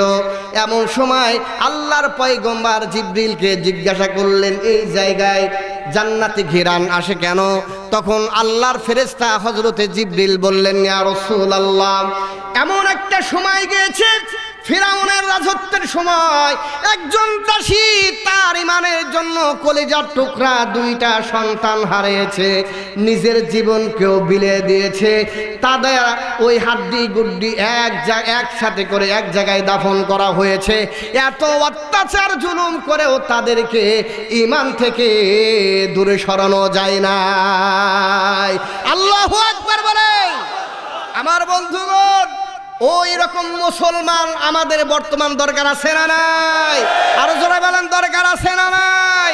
এরকম মুসলমান এখনো বহুত পাওয়া যাবে, যারা নিজেদের সন্তানকে, নিজেদের মাকে, বাবাকে, নিজেদের জান মাল সব কিছু কুরবানি দিয়ে হলেও এই দেশে, মুসলমানদের দেশে রাষ্ট্র ধর্ম ইসলাম কায়েম রাখবে। জান গেলে জান দিবে, মাল গেলে মাল দিবে, রক্ত দেওয়া লাগলে রক্ত দিবে। কথা বলেন ঠিক না বেঠিক?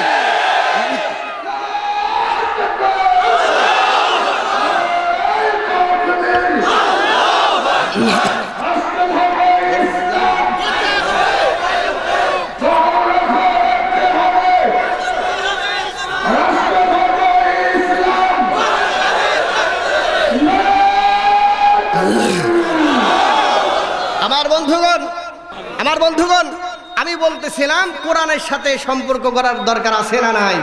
আরো জোরে বলেন, আছে না নাই?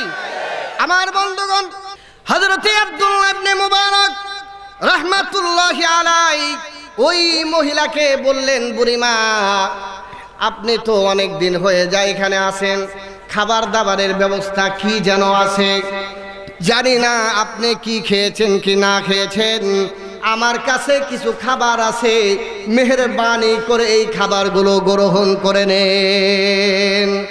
বুড়িমা কোরআনের ভাষায় উত্তর দিয়ে দিলেন, আতিমুস সিয়ামা ইলাল লাইল।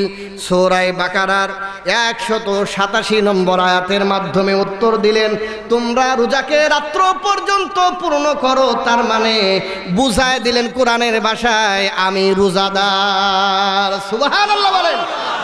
আব্দুল্লাহ ইবনে মুবারক কত বড় বুজুর্গ ছিলেন।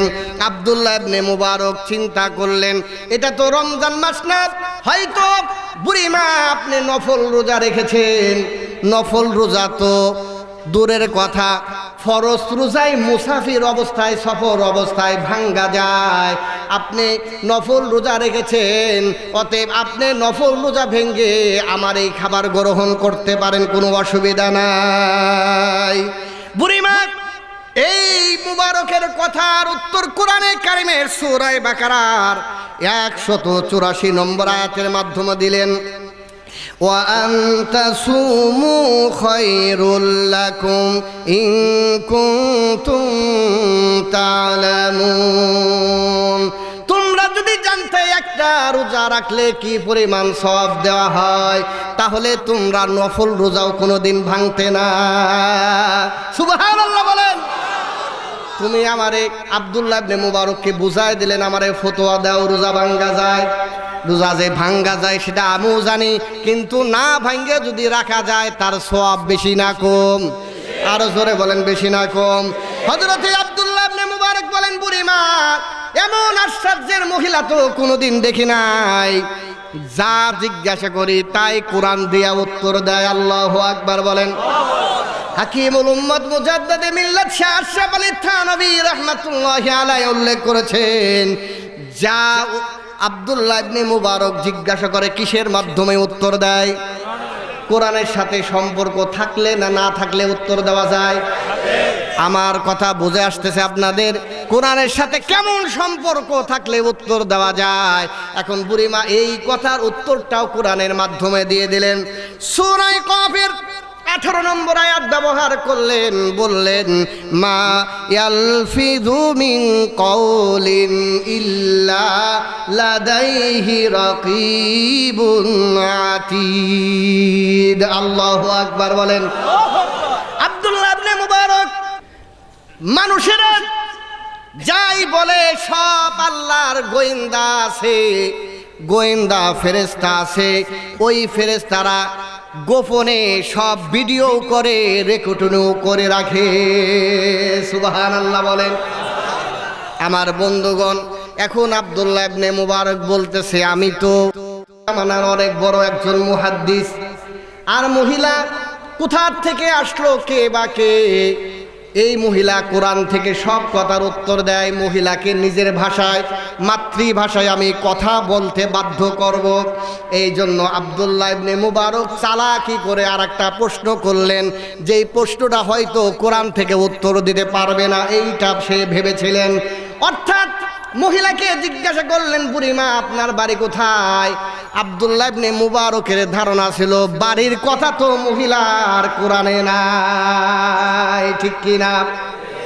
কিন্তু আল্লাহ রাব্বুল আলামিনের কোরআনের ভাষায় বুড়িমা সূরা বনী ইসরাঈলের 1 নম্বর আয়াত পাঠ করলেন, সুবহানাল্লাযী আসরা বিআবদিহি লাইলাম মিনাল মাসজিদিল হারামি ইলাল মাসজিদিল আকসা। আল্লাহু আকবার বলেন। বুড়িমা উত্তর দিয়ে দিলেন, পবিত্র সেই সত্তা, যেই সত্তা তার নবীকে বাইতুল্লাহ থেকে বাইতুল আকসা পর্যন্ত সফর করাইছিলেন। তার মানে বুঝায় দিলেন আমি হজ করতে এসেছি বাইতুল্লাহ, বাড়ি হলো আমার বাইতুল আকসায়। সুবহানাল্লাহ। এখন আব্দুল্লাহ ইবনে মুবারক আরো আশ্চর্যান্বিত হয়ে যান। মনে করলাম বুড়িমাকে ঠগায় দেব বাড়ির কথা বলে। এখন দেখি বুড়িমাকে বাড়ির কথাও বলে নিজ মাতৃভাষায় কথা বলানো যায় না। এখন সে নিরুপায় হয়ে বলতেছে, না এই বৃদ্ধা মহিলা তো অনেক বড় বুজুর্গ মানুষ, আল্লাহওয়ালা মানুষ, এই মহিলা যখন বিপদে পড়েছে তাকে এখানে একা একা ফেলে চলে যাওয়া যাবে না, রেখে চলে যাওয়া যাবে না। এই জন্য আব্দুল্লাহ ইবনে মুবারক বললেন, মা আমার কাছে উটনি আছে, আপনি যদি সেই উটনিতে আরোহণ করেন আমি আপনার গন্তব্য স্থানে পৌঁছে দেব। সুবহানাল্লাহ বলেন। বুড়িমা কোরআনের ভাষায় এই কথার উত্তর দিয়ে দিলেন, ওয়ামা তাফআলু মিন খায়রি ইয়ালামুহুল্লাহ। আল্লাহু আকবার বলেন। সূরা বাকারার 197 নম্বর আয়াতের মাধ্যমে উত্তর দিয়ে দিলেন, তুমি যা ভালো কাজ করবে সব আমার আল্লাহ জানে। সুবহানাল্লাহ। তার মানে বুড়ি বুঝাই দিল আমি বিপদে পড়ছি, তুমি যদি উট আনো তাহলে তোমার উঠে আমি উঠতে পারবো, কোনো সমস্যা নাই। আল্লাহু আকবার বলেন। আরো জোরে আল্লাহু আকবার বলেন। আমার বন্ধুগণ, আব্দুল্লাহ ইবনে মুবারক উটনি নিয়ে আসছেন, বুড়িমা বৃদ্ধা মহিলা উটনিতে উঠতেছেন। এমন সময় লক্ষ্য করলেন আব্দুল্লাহ ইবনে মুবারক ওই বুড়িমার দিকে তাকিয়ে রয়েছেন। এই জন্য বুড়িমা মনে করতেছেন না জানি আমার পর্দার খিলাফ হয়ে যাচ্ছে। এই জন্য কোরআনের ভাষায় আব্দুল্লাহ ইবনে মুবারককে সতর্ক করে দিলেন। সূরা নূরের 30 নম্বর আয়াত পড়লেন, উল্লিল মুমিনিনা ইয়াগুদ্দু মিন আবসারিহিম। আল্লাহু আকবার বলেন। এই আব্দুল্লাহ ইবনে মুবারক, আমি তোমার গয়রে মাহরাম অর্থাৎ যাদের সাথে দেখা দেওয়া জায়েজ নাই এমন একজন মহিলা, অতএব তুমি আমার দিকে তাকাইবা এমন অনুমতি শরীয়ত তোমাকে দেয় নাই, অতএব তোমার চক্ষু যেন নিম্নগামী থাকে। সুবহানাল্লাহ। পুরুষদের চোখ কি করা লাগবে? আরো জোরে বলেন। মহিলারা কি করবে? হ্যাঁ, এই কথা বললেই তো আমরা তেতুল হুজুর হয়ে যাই। কথা বলেন, আরো জোরে বলেন। বন্ধুগণ আমার, খুব ভালো করে বুঝতে হবে কোরআনের কথা আমাদের বলতেই হবে। আপত্তি আছে নাকি? আরো জোরে বলেন, আপত্তি আছে নাকি? আমার বন্ধুগণ, পর্দার সাথে চলা, মহিলাদের পর্দার সহিত চলাফেরা করেও যে কাজ করা যায়, ইনকাম করা যায়, এর দৃষ্টান্ত আছে না নাই? আরো জোরে বলেন, আছে না নাই? মা বোনদের জন্য কিছু কথা শেষে বলবো, কত পয়েন্টে রাখলাম, লম্বা হয়ে যাবে, এই জন্য ওই পয়েন্টটা পরে বলা হবে। পর্দার সহিত চলাফেরা করেও যে ইনকাম করা যায়, এমন আদর্শ আর নমুনা মা বোনদের আছে না নাই? আমার বন্ধুগণ, পর্দা ছাড়া গায়রে মাহরাম যাদের সাথে দেখা দেওয়া জায়েজ নাই, তাদের সাথে দেখা দেওয়া মুসলমান মহিলাদের জন্য কি হবে না? জায়েজ।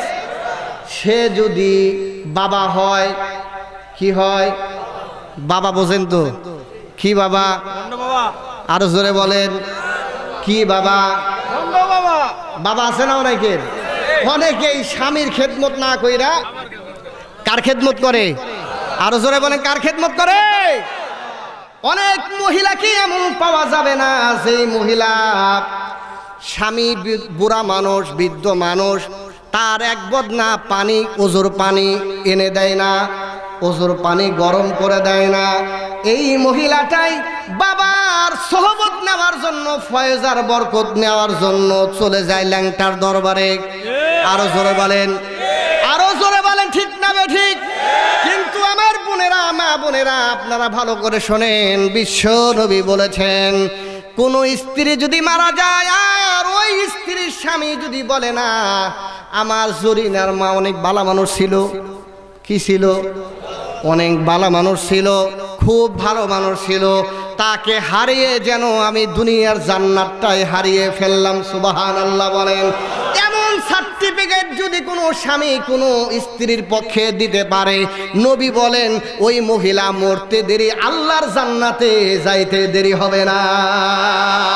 কিন্তু আমার বন্ধুগণ, খুব ভালো করে শোনেন, স্বামীরে নারাজ কইরা, স্বামীরে খেদমত না করে, রাগান্বিত করে, স্বামীর সাথে বেয়াদবি করে ল্যাংটার কাছে যান, ভণ্ডর কাছে যান, গাজা বাবার কাছে যান, অমুক বাবার কাছে যান, তবুক বাবার কাছে যান, এইরকম হাজারো বাবা যদি তোমার মতো সুন্দরী মহিলার প্রতি রাজি আর খুশি থাকে, কিন্তু যদি কে রাজি আর খুশি না থাকে? আরো জোরে বলেন কে? আরো জোরে বলেন কে? স্বামী যদি রাজি আর খুশি না থাকে, নবী বলেন অমন বাবারা খুশি থাকলেও তোমার কিসমতে আল্লাহর জান্নাত জুটবে না। কথা বলেন ঠিক না ঠিক? এমন ভণ্ড আমাদের সমাজে আছে না নাই? আরো জোরে বলেন, আছে না নাই? নামাজ নাই, রোজা নাই, পর্দা নাই, পশিদা নাই, ওযু নাই, গোসল নাই, ভণ্ডামি করে এমন মানুষ আছে না নাই? আরো জোরে বলেন, আছে না নাই? বাবার দরবারগুলোতে যায়, নারী পুরুষ একসাথে মজার মজার গান গায় আর বলে বাবার ফয়েজার বরকত আমরা নিতে এসেছি। কথা ঠিক বললাম না? ঠিক বললাম? বলেন কেমন তালে তালে তালে গান গায়, শুনবেন আপনারা একটু নাকি? হ্যাঁ, শুনবেন একটু আপনারা? বেলতুলির ওই বাবার মাজারে বাজা, তালে তালে ঢোল বাজারে বাজা, তালে তালে ঢোল বাজারে, ফুলে ফুলে তোরা সাজারে, আইরে ছুটে লেংটার প্রেমের বাজারে, আইরে ছুটে লেংটার প্রেমের বাজারে। নাউজুবিল্লাহ বলেন।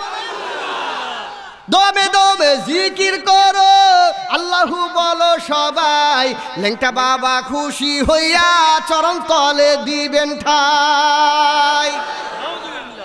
কে চরণ তলে ঠাই দিবে? আরো জোরে বলেন। দমে দমে জিকির করো আল্লাহু বলো সবাই, লেংটা বাবা খুশি হইয়া চরণ তলে দিবেন ঠাই। নাউজুবিল্লাহ, আরো জোরে নাউজুবিল্লাহ। এত দামি আল্লাহ যে মাথাটা বানাইলেন, ওই মাথা ল্যাংটার চরণে দেওয়ার দরকার আছে। আরো জোরে বলেন, আরো আওয়াজ দিয়ে বলেন। এই ল্যাংটার দরবারে চরণে তো এমন দামি করে যে আল্লাহ মাথাটা বানাইলেন, এই মাথাটা মুসলমানে দিতে, আরো জোরে বলেন দিতে। তার কারণ কুল কায়নাতের সব কিছু আমার আল্লাহর সেজদা করে, আর মানুষরা যদি মাজারে সেজদা করে, বাবাদের সেজদা করে, তাহলে কি ভালো কাজ হবে না মন্দ কাজ হবে? আরো জোরে বলেন। এই কথাগুলো বলি এই জন্য ফরিদউদ্দিন রহমানের অনেক শত্রু আছে, কথা বলেন ঠিক না বেঠিক? আরো জোরে বলেন ঠিক না বেঠিক? আমাদের কথা হলো আমরা ল্যাংটার চরণে মাথা দিতে যাব কেন? আমাদের মাথা দেওয়ার মতো জায়গা আছে না? আরো জোরে বলেন আছে না? আমরা বলবো দমে দমে জিকির করো আল্লাহু বলো সবাই, আল্লাহ তাআলা খুশি হইয়া জান্নাতে দিবেন ঠাই। কথা বলেন ঠিক না বেঠিক? দমে দমে জিকির করো আল্লাহু বলো সবাই, আল্লাহ তাআলা খুশি হইয়া জান্নাতে দিবেন ঠাই। পার করে দিবেন ভবের ও পারে বাজা তালে তালে ঢোল বাজারে। আর আমরা বলবো কি? পার করে দিবেন ভবের ও পারে, তোমরা আত্মশুদ্ধি করো রে, তোমরা আত্মশুদ্ধি করো রে। হক্কানি ওলি আল্লাহর দরবারে তোমরা আত্মশুদ্ধি করো রে, তোমরা আত্মশুদ্ধি করো রে। কথা বলে ঠিক না বেঠিক? বুকে রাখো বাবার ছবি, সিদ্ধ করো দেহ মন, মনের আশিতে বাবার মিলে যাবে দর্শন। নাউজুবিল্লাহ বললেন না যে? বুকে রাখো বাবার ছবি, সিদ্ধ করো দেহ মন, মনের আশিতে বাবার মিলে যাবে দর্শন। নাউজুবিল্লাহ বলেন। বুকে বাবার ছবি রাখার দরকার আছে আমাদের? আরো জোরে বলেন। আমরা বলবো বুকে রাখো আল্লাহর কোরআন, সিদ্ধ করো দেহ মন, মনের আরশিতে আল্লাহর মিলে যাবে দর্শন। কথা বলেন ঠিক না বেঠিক? আরো জোরে ঠিক না বেঠিক? বুকে রাখো আল্লাহর কোরআন, সিদ্ধ করো দেহ মন, মনের আরশিতে আল্লাহর মিলে যাবে দর্শন। তারা বলে কে আছে সোলে বাদের বোতরে বাজা তালে তালে ঢোল বাজারে। আমরা বলবো কে আছে আল্লাহ তাআলার মতরে, তোমরা আত্মশুদ্ধি করো রে, তোমরা আত্মশুদ্ধি করো রে। হক্কানি ওলি আল্লাহর দরবারে তোমরা আত্মশুদ্ধি করো রে। কথা বলে ঠিক না বেঠিক? বিরক্ত হইতেছেন আপনারা? এখন তো দেখতেছি মরা মানুষও জিন্দা হয়ে গেছেন, ঠিক কিনা? হ্যাঁ। আমার বন্ধুগণ আরো কত মারাত্মক কথা বলে, এই কথাগুলো যদি বিশ্বাস করা হয় তো ঈমানও থাকার কথা না। কেমন মারাত্মক কথা বলে, যে কথাটা বলতেছিলাম, স্বামী নারাজ বাবা খুশি, কি পাওয়া যাবে না? কিন্তু বাবা নারাজ, স্বামী যদি খুশি হয়ে যায় তাহলে কি পাওয়া যাবে? জান্নাত পাওয়া যাবে। এই জন্য যাতে স্বামী নারাজ হয় আর বাবা খুশি হয়, এইটা মহিলাদেরকে বোঝানোর জন্য গান গায়। নাউজুবিল্লাহ বলেন। শুনবেন আপনারা? হ্যাঁ, কত নারী স্বামী ছাড়ি, কোহলের শিশুরাই খাবারি, সব সারিয়া তোমার প্রেমের ভিখারি। আমার কথাটা কি? কত নারী স্বামী সারি, কোলের শিশুরাই খাবারি, সব সারিয়া তোমার প্রেমের ভিখারি। দেখা তোমার প্রেম খেলা মন যে হয় উতালা, প্রেমের জ্বালা আর সইতে না পারি। পানের মুর্শিদ গনিশায় তোমার নামে আমি ভাসাইলাম তোরি। এত আস্তে নাউজুবিল্লাহ কইলেন কেন? কাফারা স্বরূপ আরো জোরে বলেন নাউজুবিল্লাহ। স্বামীরে ঘরে রাইখা, কোলের শিশুরে ঘরে রাইখা স্বামীরে নারাজ কইরা ওই বাবার নামে তরি চালাইলে কোনো লাভ হবে? আরো জোরে বলে লাভ হবে? লাভ হবে না।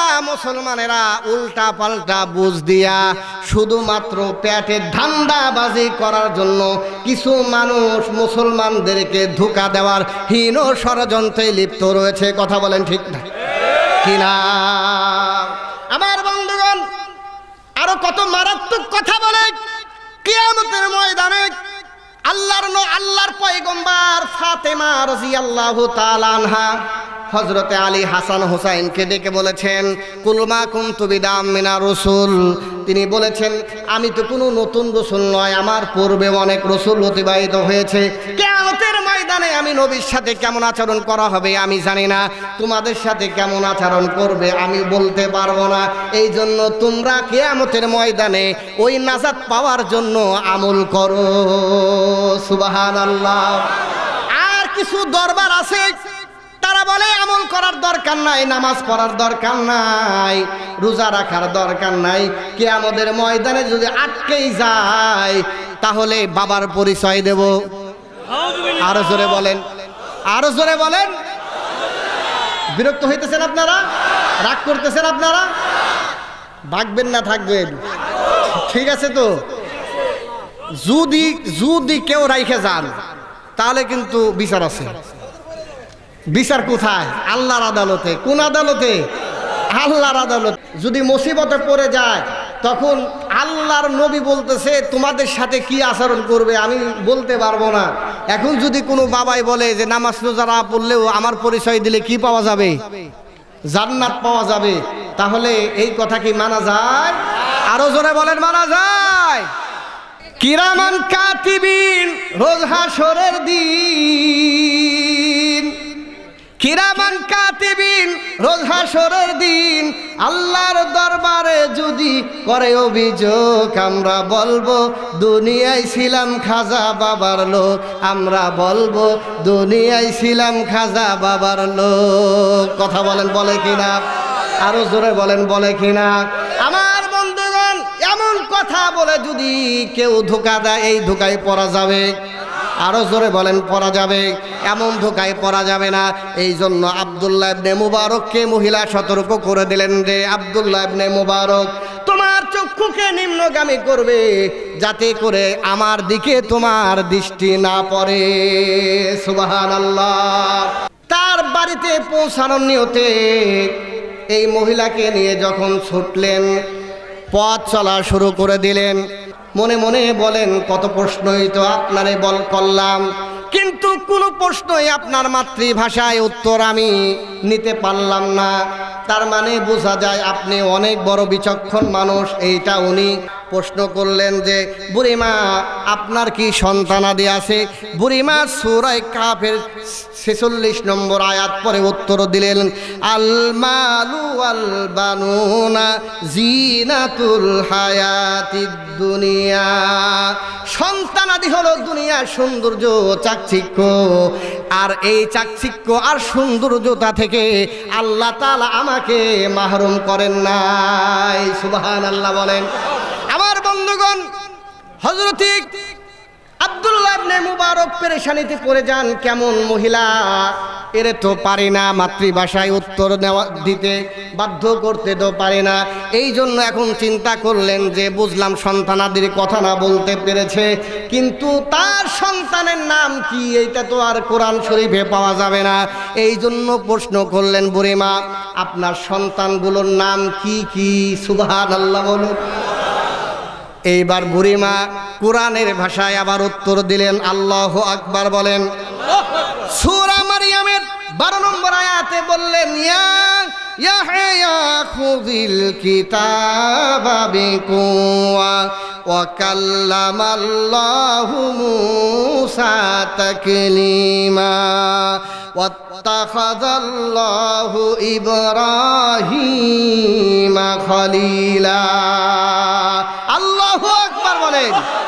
প্রথম নম্বর ছেলের উত্তর দিলেন সূরা মারইয়ামের 12 নম্বর আয়াতে, বুঝাই দিলেন আমার এক ছেলের নাম ইয়াহিয়া, আল্লাহু আকবার বলেন। 2 নম্বর সূরা নিসার 164 নম্বর আয়াত দ্বারা বুঝাই দিলেন আমার এক ছেলের নাম হলো এক ছেলের নাম হলো মুসা। 3 নম্বর ছেলের নাম বুঝাই দিলেন সূরা নিসার 125 নম্বর আয়াত দিয়া, অর্থাৎ আমার অন্য ছেলের নাম হলো ইব্রাহিম। আল্লাহু আকবার বলেন। আমাদের যুগের যে পোলাপান আছে ওদের নাম তো কোরআনে পাওয়া যাবে, খুঁজে পাওয়া যাবে। নাম যে কি রাখে মাশাআল্লাহ, হনুমান না বান্দর, এটা মানুষের নাম না হনুমানের নাম বোঝা যায় না। কথা বলে ঠিক না বেঠিক? আপনার যে নাম রাখে কিরণ, এখন তো ওই যে কিরণ মালা দেখে না, কি আছে নাকি? তারপরে আপনার এই কি দেখে, পাখি না? হুজুর আপনি তো সব বোঝেন, আবার ভান করতেছেন, ঠিক কি না? মানুষ মহিলারা গর্বে বাচ্চারা ইখা, এই যে মহিলা কোরআনের সাথে সম্পর্কের কারণে প্রত্যেকটা কথা কোরআন দিয়ে উত্তর দেয়। তার পেট থেকে রাবিয়া বসরি আর হাসান বসরি হবে না তো তার পেট থেকে কি আমাদের মতো নাট আর বল্টু বের হবে? যারা পেটে করে বাচ্চা নিয়ে ওই কিরণমালা আর ওই পাখি আর এরপরে বিভিন্ন হিন্দি ফিল্ম দেখা যারা এই দিন রাত্র পার করে দেয়, তাদের পেট থেকে ওই রকম ঐশী জন্ম হবে না আর কি জন্মগ্রহণ করবে? কথা বলেন ঠিক না ঠিক? এই কিরণমালা এরপরে পাখি আরো যে কত কিছু নাটক আছে, এইগুলো স্টার জলসা, জি বাংলা, স্টার প্লাস এই জাতীয় চ্যানেল দেখে আমাদের সমাজে স্বামী স্ত্রীর মাঝে কলহ বাড়ে না কমে? আরো জোরে বলেন, কলহ বাড়ে না কমে? কেমন কলহ বাড়ে? দেশের 12টা বাজাইল গো হিন্দি ফিল্মে, দেশটা রসাতলে গেল গো হিন্দি ফিল্মে। কথা বলে ঠিক না বেঠিক? বলেন আমার সাথে, দেশটার রসাতলে গেল গো হিন্দি ফিল্মে, দেশটা রসাতলে গেল গো হিন্দি ফিল্মে। ফিল্ম দেখা 8 বছরের কলি মদ্দির পোলা, 10 বছরের জরিনারে দেয় যে গলার মালা। কথা ঠিক বললাম না বেঠিক বললাম? ফিল্ম দেখা 8 বছরের কলি মদ্দির পোলা, 10 বছরের জরিনারে দেয় যে গলার মালা। আবার ফিল্ম দেখা গাঞ্জা খায়া আব্বারে কয়টে দিগো হিন্দি ফিল্মে। কথা বলেন, দেশের 12টা বাজাইল গো হিন্দি ফিল্মে, দেশটা রসাতলে গেল গো হিন্দি ফিল্মে। কথা বলেন ঠিক না বেঠিক? ফিল্ম দেখা 8 বছরের কলি মদ্দির পোলা, 10 বছরের জরিনারে দেয় যে গলার মালা। এরকম হইতেছে কিনা জোরে বল, আরো জোরে বলেন হইতেছে কিনা? এমন এমন শিকারি করে যেটার সাথে মা আর পোলার সম্পর্ক হয়, এরকম বয়সও আছে না নাই? আরো জোরে বলেন আছে না নাই? এইগুলো কিসের প্রভাব? ওই হিন্দি ফিল্মের প্রভাব। কথা বলেন ঠিক না বেঠিক? আমরা যারা দেশের ডান বাম তাদের কাছে আবদার করতে চাই, রাষ্ট্র ধর্ম ইসলাম বাদ দেওয়া এইটা তোমরা চোখে দেখো। এই স্টার জলসা, জি বাংলা, স্টার প্লাস বন্ধ করা যায় কিনা এই ব্যাপারে কি চিন্তা করা যায় না? কথা বলে ঠিক না ঠিক? এই জন্য আমার বন্ধুগণ, ওই মহিলা কোরআনের সাথে সম্পর্কওয়ালা মহিলা উত্তর দিয়ে দিলেন এক ছেলের নাম হলো ইয়াহিয়া, আর এক ছেলের নাম হলো মুসা, আর এক ছেলের নাম হলো ইব্রাহিম। এইবার হযরতে আব্দুল্লাহ ইবনে মুবারক ওই বুড়িকে আর প্রশ্ন করার সাহস পায় না। আল্লাহু আকবার বলেন। এখন ওই আব্দুল্লাহ ইবনে মুবারক এত বড় জলিলুল কদর একজন মুহাদ্দিস, এখন নিজে একদম নীরব হয়ে নিস্তব্ধ হয়ে দাঁড়ায় রয়েছেন। বুড়িমা কিছু টাকা পয়সা বের করে দিয়ে ছেলেদেরকে বলতেছে, ফাবাসু আহাদাকুম বিওয়ারিকিকুম হাদিহি ইলাল মাদিনা। ওই মহিলা কিছু টাকা পয়সা দিয়া সূরা কাহফের 19 নম্বর আয়াত দিয়া বললেন, কিছু টাকা পয়সা দিয়া ওই ছেলেদেরকে বলতেছে তোমরা বাজারে যাও, খাবার খরিদ করে নিয়ে আসো, ভালো ভালো খাবার নিয়ে আসো। যখন খাবার নিয়ে আসছে ওই বুড়িমা সুন্দর একটা প্লেটের ভিতরে ওই খাবারগুলো রেখে আব্দুল্লাহ ইবনে মুবারকের সামনে রেখে কোরআনের ভাষায়, সূরা আল হাক্কার ভাষায় 24 নম্বর আয়াতের মাধ্যমে আব্দুল্লাহ ইবনে মুবারককে বলতেছে খাওয়া লাগবে। সুবহানাল্লাহ বলেন। মাতৃভাষায় বলে নাই, বলতেছে কুলু ওয়াশরাবু হানিআম বিমা আসলাফতুম ফিল আইয়ামিল খালিয়া।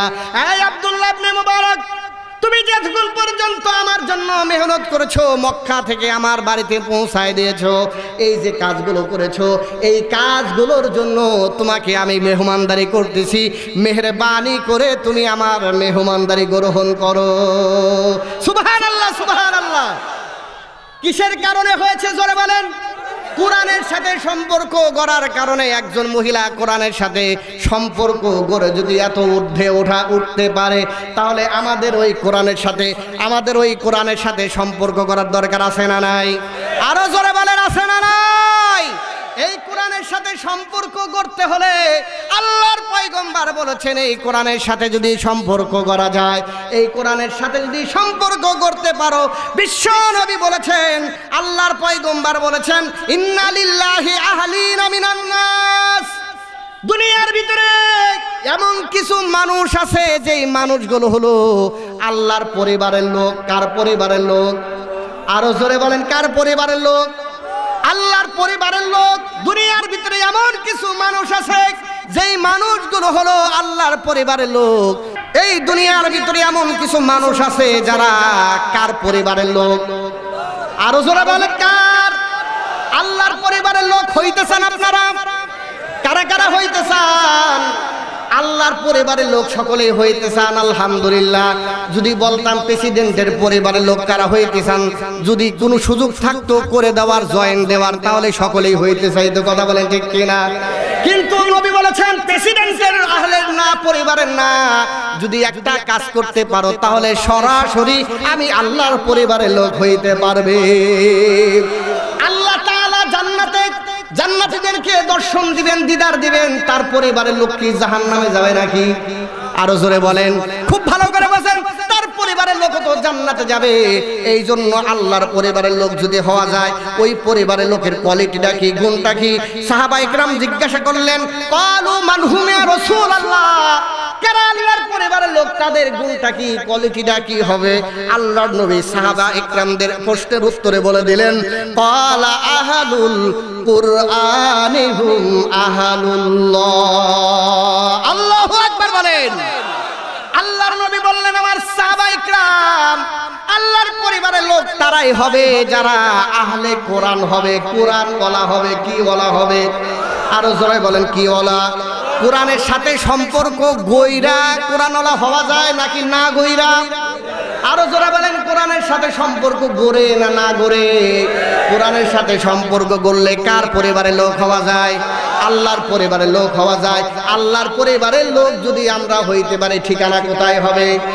আরো জোরে বলেন, কোথায় হবে? সকলে আমরা হইতে চাই। আরো জোরে বলেন, হইতে চাই। ওয়া আখিরু দাওয়ানা আলহামদুলিল্লাহি রাব্বিল আলামিন। আসসালামু আলাইকুম ওয়া রাহমাতুল্লাহি ওয়া বারাকাতুহু।